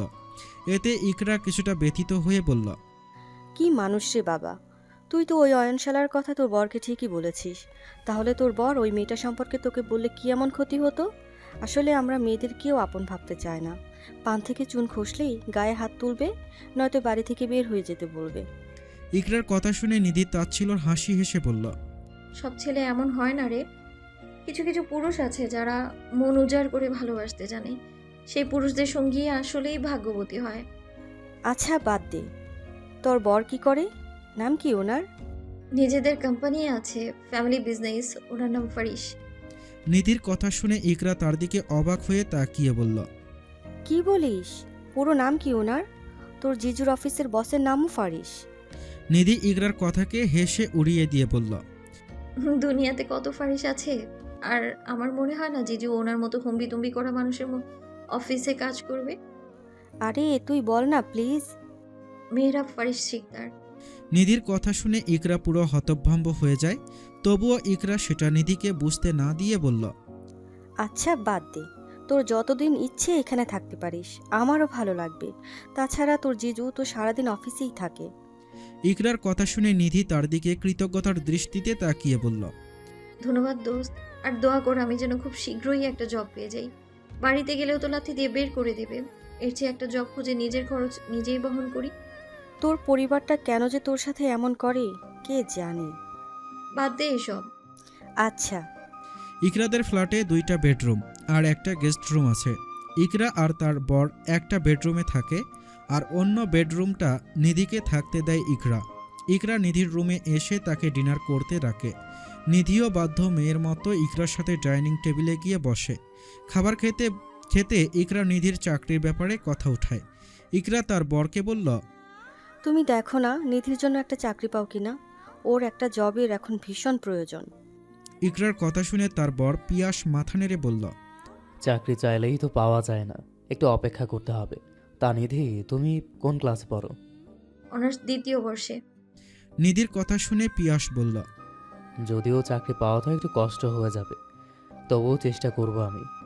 পিয়াসের কথা শুনে নিধি তার দিকে কৃতজ্ঞতার দৃষ্টিতে তাকায়। খেতে খেতে নিধি আর পিয়াস কুশল বিনিময় করে নেয়। পরদিন অফিসে যেতেই পিয়াসের বস তাকে ডেকে পাঠায়। এদিকে হুট করে বস ডেকে পাঠিয়েছে শুনে ভয়ে চুপসে যায় পিয়াস। কি ভুল করেছে সেটাই ভাবতে ব্যস্ত সে। এসব ভাবতে ভাবতেই দ্বিতীয়বার আবার একজন এসে তাকে বলল বস তাকে ডাকছে। এবার আর বসে না থেকে পিয়াস গুটি গুটি পায়ে হেঁটে বসের কেবিনের সামনে যায়। দরজার সামনে দাঁড়িয়ে পিয়াস ভীতু গলায় বলল, may I come in sir? পিয়াসের কথা শুনে তার দিকে তাকায় ফারিস। ফারিসের চোখগুলো লাল হয়ে আছে, মনে হয় না রাতে ঘুমিয়েছে সে। ফারিস ইশারায় পিয়াসকে আসতে বলে। ফারিস বেশ শান্ত গলায় বলল, বসো। ফারিসের এত শান্ত গলায় কথা শুনে পিয়াস এবার সত্যি ভয় পেয়ে যায়। কে জানে এখন তার উপর দিয়ে কোন ঝড় বয়ে যাবে। কি আশ্চর্য, বুঝতে বলেছি তো। ফারিসের ধমক খেয়ে পিয়াস তাড়াতাড়ি চেয়ার টেনে বসে পড়ে। ফারিস কলম হাতে নিয়ে নাড়াতে নাড়াতে বলল, কালকে তুমি একজন অপরিচিত নারীকে তোমার পাশে আশ্রয় দিয়েছ, তাই না? ফারিসের কথা শুনে হতবাক হয়ে যায় পিয়াস। যে লোক কাজ ছাড়া কোনোদিন ভালো আছো সেটা জিজ্ঞেস করেনি, সেই লোক কিনা এইসব আজাইরা ব্যাপার নিয়ে কথা বলছে। অপরিচিত না স্যার, ও আমার ওয়াইফের বান্ধবী। আচ্ছা আচ্ছা, বুঝলাম। তা কেন তোমাদের বাসায় থাকছে সে? ফারিসের কথার জবাবে ঠিক কি বলবে পিয়াস ভেবে ফেল না। ও সৎমা ওকে অনেক অত্যাচার করে, আর তার হাজবেন্ডও অন্য নারীতে আসক্ত। এই অবস্থাতে তার থাকার মতো কোনো জায়গা নেই, তাই জব পাওয়ার পর্যন্ত আপাতত আমাদের বাসায় থাকতে। আমরাই ওকে বলেছি থাকতে। পিয়াসের কথা শুনে রাগে থরথর করে কাঁপছে ফারিস। সে টেবিলের ওপর একটা ঘুষি মেরে বলল, আমার বউ চাকরি করবে? ফারিসের কথা শুনে হতভম্ব হয়ে যায় পিয়াস। ফারিস কি বলছে পিয়াস কিছুই বুঝতে পারল না। কি বলছেন স্যার? আপনি বিয়ে করেছেন আর আপনি এত রেগে যাচ্ছেন কেন? পিয়াসের কথা শুনে ফারিস নিজের রাগ নিয়ন্ত্রণ করে বলল, নিধি আমার বউ, পারিবারিকভাবেই আমাদের বিয়ে হয়েছে। ওই চিটার অয়নকে তো তুমি চেনোই। ও কি আমার ওয়াইফকে যা নয় তা তো বানিয়ে বানিয়ে বলেছে। আমিও রাগের মাথায় নিধির সাথে অনেক খারাপ বিহেভ করেছে, যার কারণে ও বাড়ি থেকে চলে গেছে। ফারিসের কথা শুনে তো পিয়াস একদম অবাক হয়ে গেছে। এখন আপনি কি ম্যামকে ফিরিয়ে আনতে যাবেন? পিয়াসের কথা শুনে ফারিস চুপ করে থাকে, কোনো জবাব দেয় না সে। আমি জানি নিধি কোনো দিনই আর আমার কাছে ফিরে আসবে না। ও সহজে রাগে না, অনেক শান্তশিষ্ট একটা মেয়ে। কিন্তু একবার রেগে গেলে তার কমবে না জানি। পিয়াস, আমি ওকে হারাতে চাই না ভাই, তুমি প্লিজ কিছু একটা করো। ফারিসের এরকম অসহায় চেহারা দেখে পিয়াস তো পুরাই হতভম্ব হয়ে যায়। সে কিভাবে ফারিসকে সাহায্য করবে সেটাই ভাবছে। ড্রয়িং রুমে বসে বসে নিধি টিভিতে টম অ্যান্ড জেরি দেখছে। ইকরা রান্নাঘরে রান্না করছে। নিধি অবশ্য তাকে সাহায্য করতে চেয়েছে, কিন্তু ইকরা জোর করে তাকে রান্নাঘর থেকে বের করে দেয়। তাই বাধ্য হয়ে নিধির টিভি দেখতে ব্যস্ত হয়ে পড়ে। হঠাৎ কলিং বেল বেজে ওঠে। ইকরা রান্নাঘর থেকে চেঁচিয়ে বলল, নিধি, দেখ তো কে এসেছে। নিধি কোলের ওপর থেকে রিমোটটা রেখে দরজা খুলে দেয়। দরজা খুলে দিয়ে নিধি পুরো হতভম্ব হয়ে যায়। রাগে ফুঁসতে থাকে নিধি। দরজার বাইরে ফারিস আর পিয়াস দাঁড়িয়ে আছে। ফারিসকে দেখে নিধি কিছুটা রেগে যায়। নিধির রেগে গিয়ে দরজার সামনে থেকে সরে যায়। নিধি সরে যেতেই পিয়াস আর ফারিস বাসায় প্রবেশ করে। নিধি কিছুটা ক্ষিপ্ত সুরে পিয়াসকে বলল, এসব কি ভাইয়া? উনি কিভাবে জানলেন আমি এই বাসায় থাকি, আর উনি আপনার সাথেই বা কেন? নিধির কথা শুনে ফারিস তার দিকে শান্ত চোখে তাকায়। পিয়াস ইশারায় নিধিকে চুপ করতে বলে। ড্রয়িং রুম থেকে চেঁচামেচির আওয়াজ শুনে ইকরা রান্নাঘর থেকে বের হয়ে ড্রয়িং রুমে আসে। ইকরা ফারিসকে দেখে ইশারায় পিয়াসকে জিজ্ঞেস করে, কে এই ব্যক্তি? আমার বস। পিয়াসের কথা শুনে ফারিস নিধির দিকে তাকিয়ে বলল, নিধির জামাই আমি। ফারিসের কথা শুনে নিধি বিষম খায় আর ইকরা উৎফুল্ল হয়ে বলল, আরে বসুন বসুন ভাইয়া, আমি কফি বানিয়ে আনছি। বলেই ইকরা রান্নাঘরে চলে যায়। নিধিও দাঁড়িয়ে না থেকে ইকরার পিছন পিছন যায়। ফারিস নিধিকে বাধা দিয়ে বলল, তোমার সাথে কিছু কথা ছিল আমার, আশা করি তুমি কিছুটা সময় দেবে আমাকে। ফারিসের কথা শুনে পিয়াস নিধিকে বলল। স্যারকে রুমে নিয়ে যাও আর তোমাদের ভুল বোঝাবুঝি মিটিয়ে নাও প্লিজ। নিধি সবার সামনে সিন ক্রিয়েট করতে চায় না, তাই সে বলল। জি আচ্ছা। নিধির কথা শুনে চোখ দুটো উজ্জ্বল হয়ে উঠল ফারিসের। নিধি গুটি গুটি পায়ে হেঁটে রুমে চলে যায়। ফারিসও তার পিছনে পিছনে যায়। রুমে এসে নিধি ফারিসের দিকে রেগে বলল। আমাকে কি শান্তিতে বাঁচতে দেবেন না আপনি? আপনার জন্য কি আমি মরেও শান্তি পাবো না? চেঁচিয়ে কথা বলো না আমার সাথে। কি হবে চেটিয়া কথা বলে? খুব জোর একটা চড় মারবেন আর কি করবেন? খুন করবেন? করুন তাহলে, অন্তত এই বিষাদময় জীবন থেকে তো রেহাই পাবো আমি। নিধির কথা শুনে ফারিসের মুখে তিমির নেমে এলো। সে মুখটা থমথমে করে বলল। যতটুকু বলা উচিত ঠিক ততটুকুই বলবা। আমি আমার কথা বলতে তোমার থেকে সময় চেয়েছি, তোমার জোর গলে কথা শোনার জন্য না। ফারিসের কথা শুনে নিধি তার দিকে বিরক্তি ভরা নয়নে তাকায়। কি বলবেন তাড়াতাড়ি বলুন, আমার সময় নেই এত আজাইরা আলাপ করার জন্য। নিধির কথা শুনে ফারিস বড় একটা দীর্ঘশ্বাস ফেলে বলল। সামান্য ছোট একটা ব্যাপার নিয়ে তোমার উচিত হয়নি এইভাবে বাড়ি থেকে চলে আসা। অবন্তী আমার এক্স গার্লফ্রেন্ড, ওর সাথে আমার 4 বছরের প্রেম। আমাদের বিয়েও ঠিক হয়েছে, কিন্তু বিয়ের দিন অবন্তী ওর বেস্ট ফ্রেন্ড সাদিকের সাথে পালিয়েছে। রিলেশন চলাকালীন সাদিককে নিয়ে প্রায় আমাদের মধ্যে ঝগড়া হতো, কিন্তু অবন্তী সবসময় বলতো সাদিক শুধু ওর বেস্ট ফ্রেন্ড, অন্য কোনো সম্পর্ক নেই। ওর সব কথা মেনেই বিয়ের সিদ্ধান্ত নিয়েছি আমি। এতে প্রথমে অবন্তী রাজি না হলেও পরে রাজি হয়। তারপর শুরু হয় আমাদের বিয়ের তোড়জোড়। এর মধ্যেই বিয়ের দিন অবন্তীর মনে হলো সে আমাকে ভালোবাসে না, সাদিককে ভালোবাসে। তাই সাদিক আর অবন্তী পালিয়ে বিয়ে করে নেয়। আমার সাথে তো অবন্তী খুব নিখুঁতভাবে টাইম পাস করে গেছে। এখন বর্তমানে অবন্তী কানাডায় থাকে। সাদিকের সাথে তার ডিভোর্স হয়ে যায় বিয়ের 1 বছর পরে। অবন্তীর করা বিশ্বাসঘাতকতা আমি ঠিকভাবে নিতে পারিনি। সে নিয়ে ডিপ্রেশনে চলে যায় আমি। এই ডিপ্রেশন থেকে বের হতে আমার বেশ সময় লেগেছে। ডিপ্রেশন থেকে বের হলেও আগে সে চঞ্চল মেহেরা ফারিস শিকদার হয়ে উঠতে পারিনি আমি। নিজেকে গুটিয়ে নিয়েছি মানুষের কাছ থেকে। একা থাকতে থাকতে একদম খিটখিটে মেজাজের হয়ে গেছে। এই শক্ত মানুষটার মনটা যে কতটা ক্ষত বিক্ষত হয়ে আছে তা তুমি বুঝতে পারবে না। কে অবন্তীর কথা বললেই পুরোনো কথাগুলো আমার মনে পড়ে যায়। আমি নিজেকে ঠিক রাখতে পারি না তখন। আর তুমি অয়নের বানোর কথা শুনে আমাকে বিচার করছো? ফারিসের কথা শুনে নিধি কিছু বলল না। তার কাছে ফারিসের কথাগুলো সম্পূর্ণ বানিয়ে বলা মনে হচ্ছে, তাই সে এই ব্যাপারে আর কোনো কথা বলতে চায় না।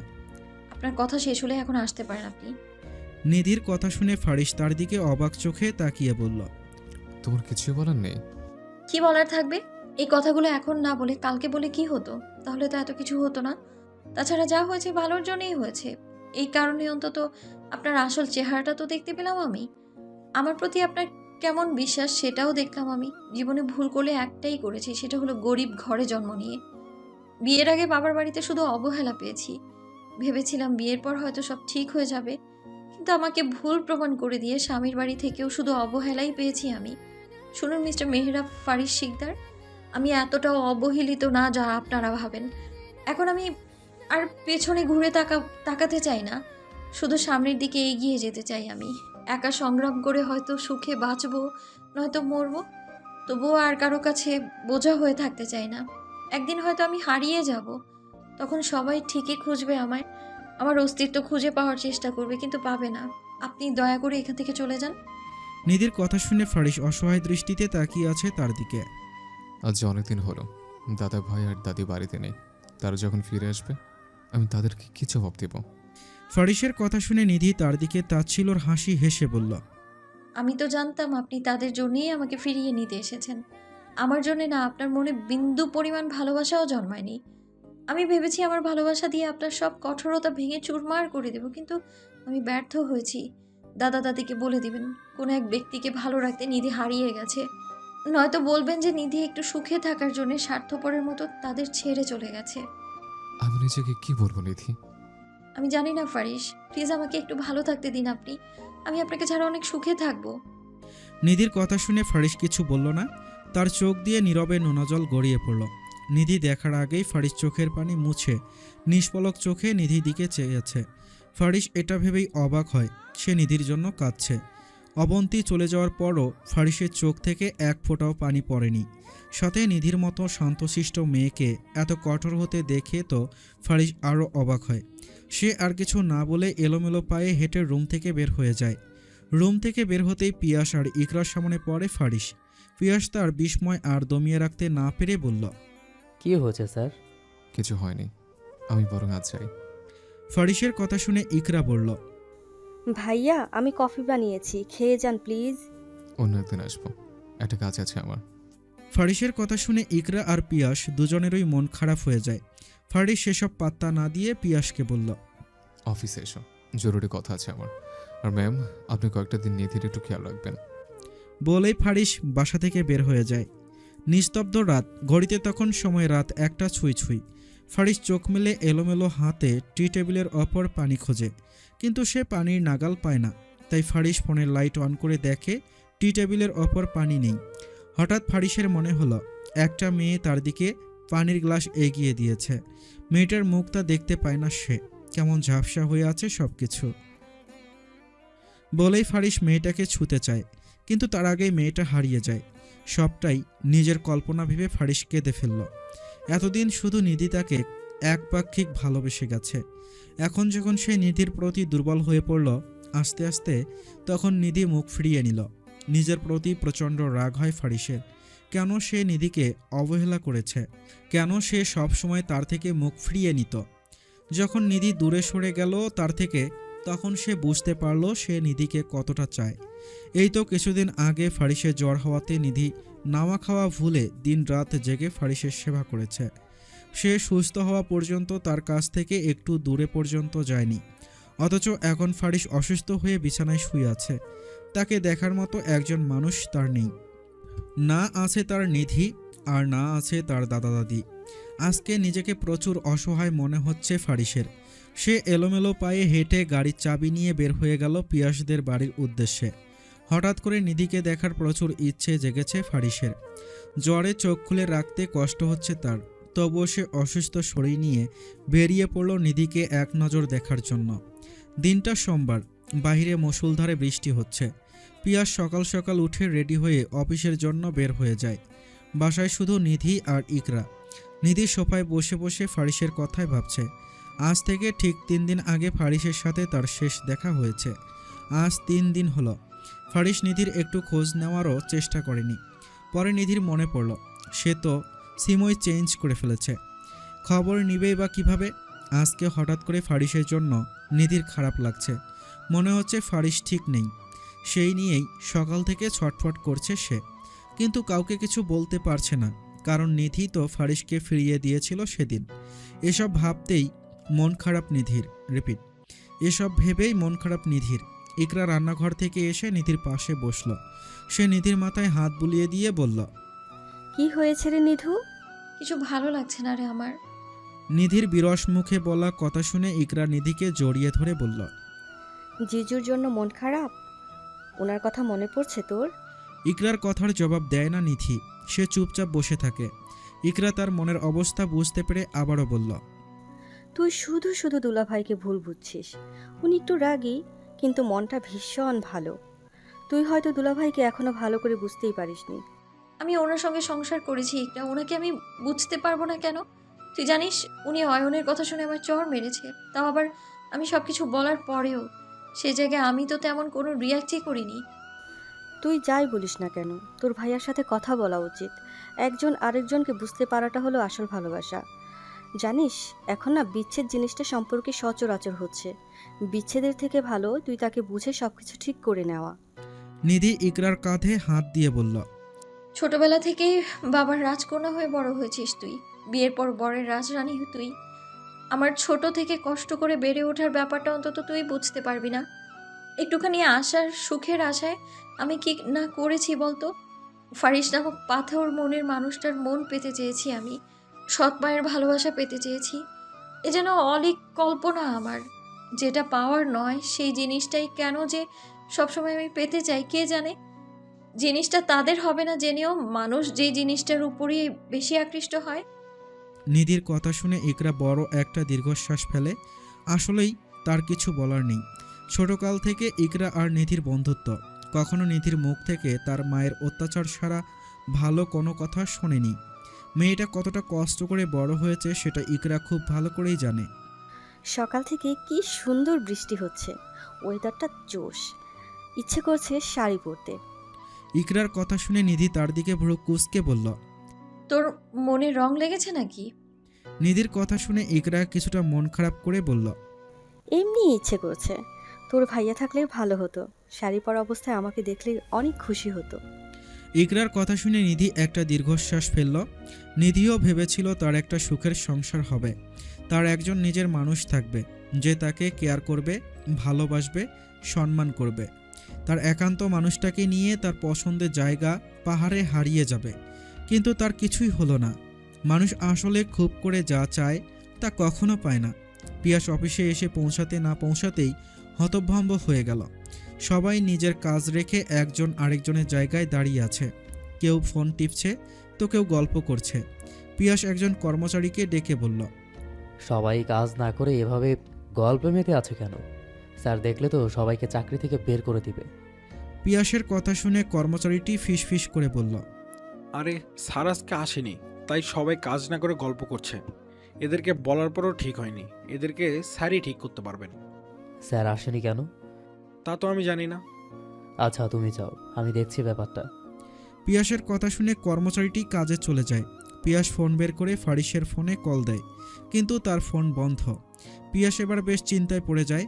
ফারিস কখনো অফিস মিস দেয় না, অযথা নাম্বারও বন্ধ করে রাখে না। তাই পিয়াস ফারিসের একজন ক্লোজ ফ্রেন্ডকে কল দেয়। কল রিসিভ করতেই পিয়াস চিন্তিত গলায় বলল, সাফিক, স্যারের কি হয়েছে? অফিসে আসেনি কেন? পিয়াসের কথা শুনে শফিক ব্যথিত গলায় বলল। ফারিস অ্যাক্সিডেন্ট করেছে? শফিকের কথা শুনে পিয়াস হতভম্ব হয়ে যায়। কি বলছো কি? কিভাবে হলো এসব? ফারিসের প্রচণ্ড জ্বর ছিল কালকে, নিজের খেয়াল একটুও রাখেনি সে। তার ওয়াইফও তো বাড়িতে নেই, দাদা দাদিও বাড়িতে নেই। রাতে আবার জ্বরের ঘরে সে তার বউকে আনতে যায় তাদের বাড়িতে। সেখানে যাওয়ার সময়ই সে অ্যাক্সিডেন্ট করে। দুর্বল শরীর নিয়ে ড্রাইভ করেছে। হঠাৎ একটা মাইক্রো সামনে চলে আসাতেই ঠিক সামলে নিতে পারেনি, তাই অনেক আঘাত পেয়েছে ও। পিয়াস আর কোনো কথা বলতে পারল না। সে তাড়াহুড়ো করে বাড়ির উদ্দেশ্যে রওনা দেয়। কলিং বেলের আওয়াজ শুনে নিধি এসে দরজা খুলে দেয়। দরজার অপর পাশে পিয়াসকে চিন্তিত মুখে দাঁড়িয়ে থাকতে দেখে নিধি বেশ অবাক হয়ে যায়। কি হয়েছে ভাইয়া? এই সময় অফিসে না গিয়ে বাড়িতে কেন? নিধির কথা শুনে পিয়াস বেশ কঠিন গলায় বলল, আমার স্যারের মতো মানুষ হয় না নিধি, আর তুমি তাকে কষ্ট দিয়েছো। লোকটা জ্বরের মধ্যে শুধুমাত্র তোমাকে এক নজর দেখার জন্য মাঝরাতে ছুটে এসেছিল। তার পরিণাম কি হয়েছে জানো? তোমার বর এখন হাসপাতালের বেডে পড়ে আছে, শুধুমাত্র তোমাকে দেখার জন্য। স্যার এত রাতে অসুস্থ শরীর নিয়ে ড্রাইভ করছিল, কিন্তু উনি আর বাসায় এসে পৌঁছাতে পারেনি। তুমি এখনো মুখ ফিরিয়ে রাখো তার থেকে। কিছু বলবো না আমি। পিয়াসের কথা শুনে স্তব্ধ হয়ে দাঁড়িয়ে আছে নিধি। নিধির ঠিক কী করা উচিত এই অবস্থায় সেটা ভুলে গেছে। নিধি দৌড়ে বাসা থেকে বের হয়ে যায়। পিয়াস আর ইকরাও নিধির পিছনে পিছনে যায়। নিধি আর ফারিস দুজনেই মুখোমুখি বসে আছে, কারো মুখে কোনো কথা নেই। ফারিস নিধিকে দেখে অভিমানে অন্যদিকে মুখ ফিরিয়ে নেয়। নিধি ছলছল চোখে ফারিসের দিকে তাকিয়ে আছে। ফারিস ডান হাতে প্রচুর ব্যথা পেয়েছে, তার হাত পুরো ব্যান্ডেজ করা। সাথে পায়েও ব্যথা পেয়েছে ফারিস, এতে ফারিসের হাঁটতে বেশ কষ্ট হচ্ছে। এছাড়া তেমন বড় কোনো ক্ষতি হয়নি ফারিসের। ডক্টর বলেছে নিয়মিত ঔষধ খেলে 15 দিনের মধ্যেই সে আবার সুন্দর করে হাঁটতে পারবে। কিছুক্ষণের মধ্যেই ফারিসকে রিলিজ করে দেওয়া হবে। পিয়াস আর ইকরাও এসেছে ফারিসকে দেখতে। ফারিস যেহেতু পায়ের ব্যথার জন্য হাঁটতে পারছে না, তাই শফিক আর পিয়াসকে ধরে গাড়িতে নিয়ে বসিয়ে দেয়। পিয়াস গাড়ি ড্রাইভ করছে, তার পাশে ইকরা। নিধি আর ফারিস পিছনে বসেছে। শফিক অন্য গাড়িতে আসছে। নিধি আর ফারিস কারো মধ্যে কোনো কথা নেই, দুজনেই নীরবতা পালন করছে যেন। কিছুক্ষণের মধ্যেই গাড়ি এসে ফারিসদের বাড়ির সামনে থামে। পিয়াস আর নিধি নেমে ফারিসকে ধরে বাড়িতে নিয়ে আসে। শফিকও এসে পৌঁছায় বাড়িতে। নিধি সবাইকে হেল্প করতে বলে রান্নাঘরে সবার জন্য চা বানাতে যায়। চা বানিয়ে এনে সবাইকে দিয়ে নিধিও বসে তাদের পাশে। গল্পের মেইন টপিক হচ্ছে নিধি। শফিক ফারিসের দিকে অভিমানের দৃষ্টিতে তাকিয়ে বলল, বিয়ে করেছিস, দাওয়াত পর্যন্ত দিলি না? তুই নাকি আমার বেস্ট ফ্রেন্ড। উফ সরি, ভুলেই তো গিয়েছি। আপনার বেস্ট ফ্রেন্ড তো অয়ন, সে দাওয়াত পেয়েছে, অথচ আমরা দাওয়াত পেলামই না। শফিকের কথা শুনে ফারিস হেসে বলল, বিয়েটা হুট করে হয়েছে, আর অয়নকে আমি ইনভাইট করিনি, দাদুভাই বলেছে। সবাই না জানিয়ে বিয়ে করার পর এই কথাই বলে। যাক সেসব, ট্রিট তো অন্তত দিতে পারিস। ভাইরে, তোকে আমি ভাঙা হাত পা নিয়ে বাইরে ট্রিট দিতে যাবো নাকি? ফারিসের কথা শুনে শফিক হতাশ চোখে তাকিয়ে বলল, বাইরে কখন যেতে বললাম? তুই যাকে এত ভালোবাসিস, যাকে দেখার জন্য মাঝরাতে অসুস্থ শরীর নিয়ে বেরিয়ে গেলি, তার হাতের স্পেশাল বিরিয়ানি খেতে চাই। শফিকের কথা শুনে ফারিস নিধির দিকে তাকালো, পরক্ষণে আবার মুখ ফিরিয়ে নিয়ে বলল, আমি জানিও না বিরিয়ানি রান্না করতে পারে নাকি, তোদের ভাবি তোরাই বল। ফারিসের কথা শুনে শফিক নিধির দিকে হতাশ চোখে তাকিয়ে আছে। নিধি তা বুঝতে পেরে বলল। আমি রান্না করতে পারি ভাইয়া, আপনারা বসুন, আমি রান্না করছি। বলেই নিধি রান্নাঘরে চলে যায়। বিরিয়ানি রান্না করার জন্য সব কিছু রেডি করে নেয় সে। মোটামুটি বিরিয়ানি রান্না করার জন্য সব কিছু আছে, শুধু টক দইটা নেই। তাই নিধি ড্রয়িং রুমে এসে বলল, আমাকে টক দই এনে দিতে পারবেন কেউ ভাইয়া? উনি তো যেতে পারবে না। নিধির কথা শুনে সবাই তার দিকে তাকায়। রাত অনেক হয়েছে, কোনো দোকান মনে হয় না খোলা থাকবে এখন। বাসায় দুধ আর লেবু আছে, সেটা দিয়ে টক দই বানিয়ে নিতে বল। ফারিসের কথা শুনে অবাক হয় নিধি। ছেলেরা এসব বিষয়ে খেয়াল রাখে। নিধি আর কথা না বাড়িয়ে রান্নাঘরে চলে আসে। অবশেষে রান্না শেষ করে নিধি ডাইনিং টেবিলে খাবার নিয়ে এসে সবাইকে সার্ভ করে দেয়। সবাই খাবার খাচ্ছে। ফারিসকে বসে থাকতে দেখে পিয়াস বলল। খাচ্ছেন না কেন স্যার? ফারিস নিজের ডান হাত পিয়াসের দিকে ধরে বলল, হাত নাড়াতে পারছি না, তার উপর আবার ব্যান্ডেজ করা, খাবো কিভাবে? আমি খাইয়ে দিই। পিয়াসের কথা শেষ হওয়ার আগেই শফিক পিয়াসের পায়ে খোঁচা দিয়ে তাকে থামিয়ে দিয়ে বলল। আরে ভাবি থাকতে তুই এত চিন্তা করছিস কেন? শফিকের কথা শুনে নিধি কিছুটা অপ্রস্তুত হয়ে সবার দিকে তাকায়। সবার সামনে নাকি তাকে খাইয়ে দিতে হবে। নিধির দিকে তাকিয়ে ফারিস বলল। তার সমস্যা হলে খাইয়ে দিতে হবে না, আমি খাবো না।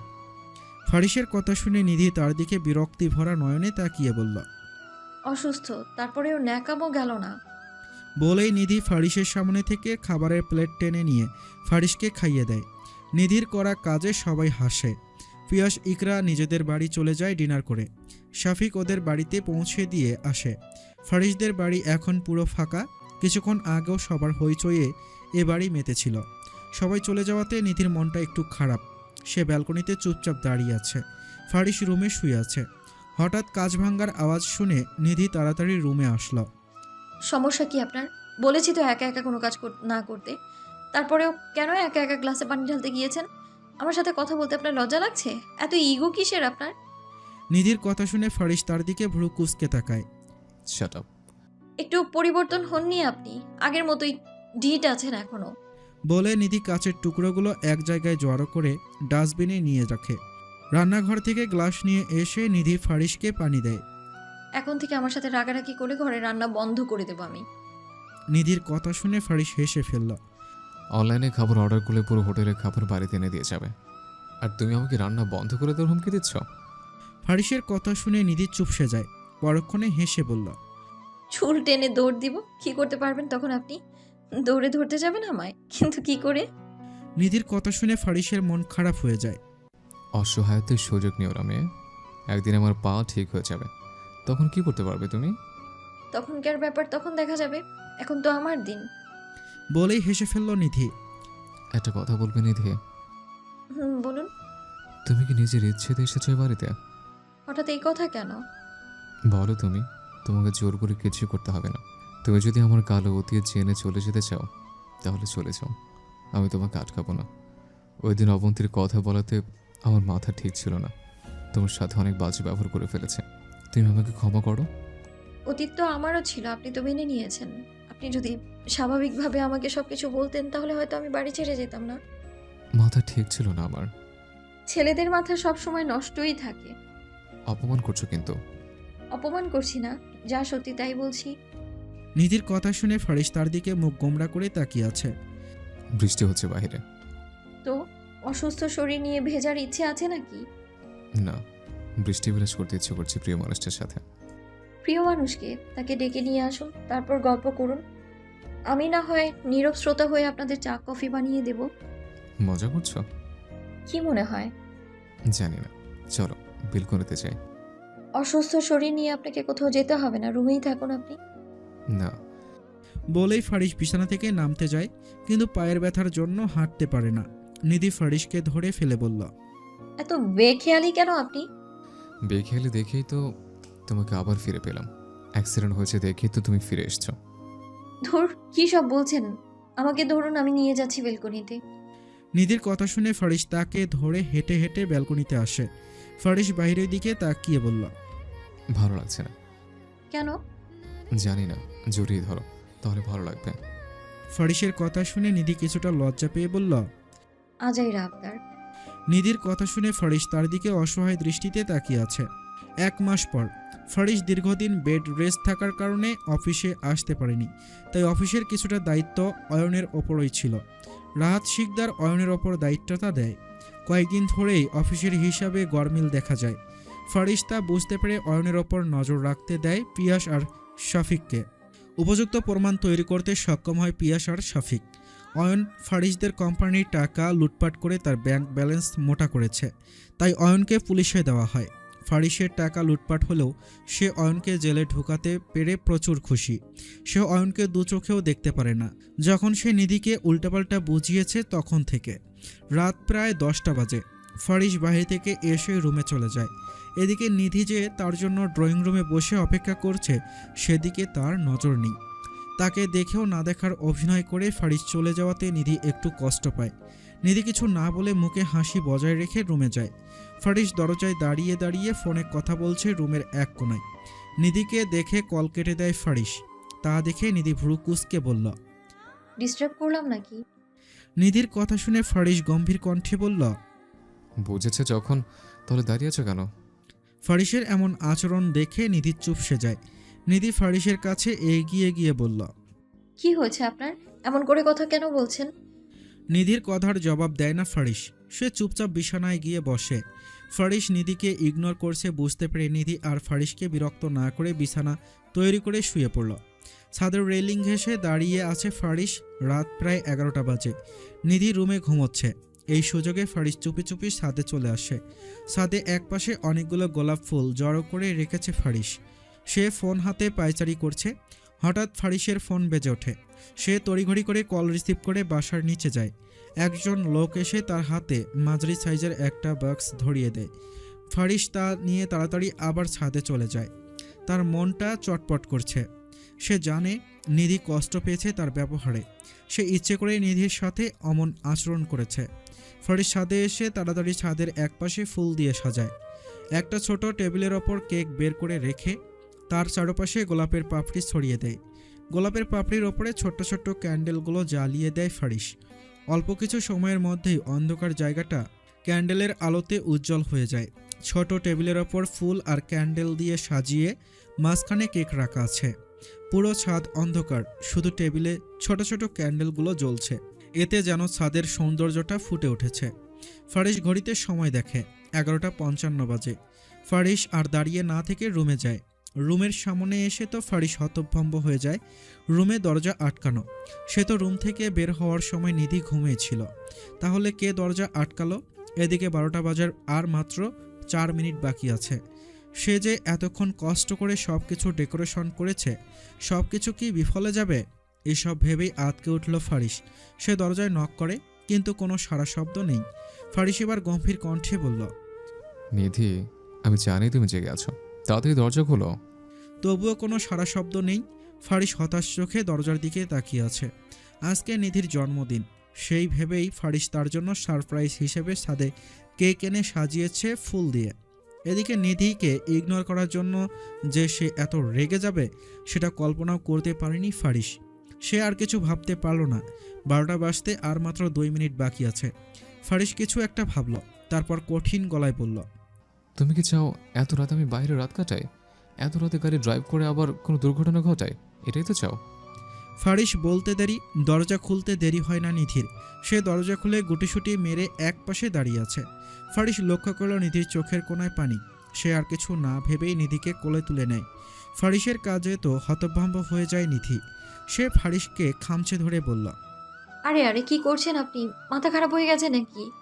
নিধির কথা শুনে ফারিস তার দিকে গম্ভীর চোখে তাকায়। তা দেখে নিধি চুপসে যায়। আর কিছু বলার সাহস হয় না তার। ফারিস নিধিকে ছাদে নিয়ে এসে নামিয়ে দেয়। তারপর নিধির চোখ চেপে ধরে ফারিস টেবিলের সামনে নিয়ে তাকে ছেড়ে দেয়। তারপর ফারিস একটা ডায়মন্ডের রিং নিয়ে হাঁটু গেড়ে বসে বলল, শুভ জন্মদিন প্রিয়তমা। একটা কোমলমতি নারী তার সবটুকু ভালোবাসা দিয়ে আমার ভাঙা হৃদয়টাকে জোড়া দিয়েছে। সেই নারীটি তুমি। তুমি জীবনে না আসলে জানতামই না কিভাবে সুখে থাকতে হয়, কিভাবে নিজের কষ্ট লুকিয়ে হাসি মুখে থাকো তুমি। তোমার মায়াবী চোখের মাঝে ডুবেছি আমি।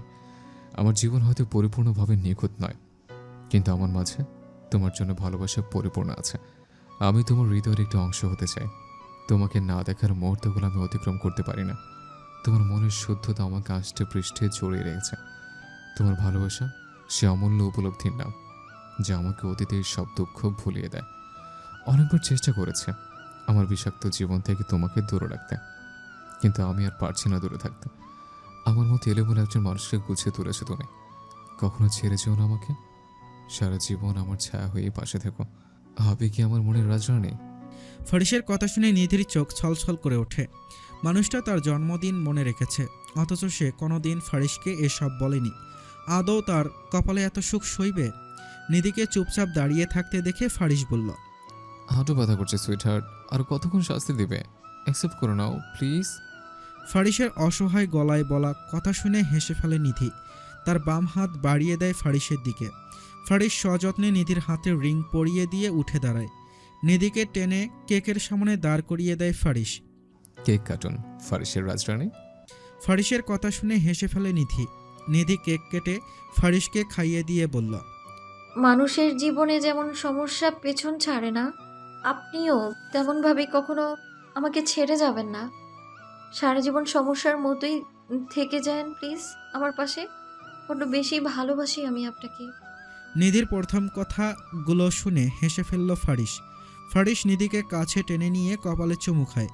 ফারিসের কাজে নিধি তার দিকে ভ্রু কুঁচকে তাকায়। তা বুঝতে পেরে ফারিস হেসে বলল, মেয়েরা ফারিস শিকদার তার রাজরানীকে চুমু দিয়েছে, তাতে আপনার কি মিস নিধি? ফারিসের কথা শুনে জোরে হেসে ফেলল নিধি। নিধি আলতো হাতে ফারিসকে জড়িয়ে ধরে ফারিসের বুকে মুখ লুকালো। ফারিস নিধিকে দুহাতে বুকে জড়িয়ে নিয়ে নিধির মাথায় চুমু খেয়ে গেয়ে উঠল।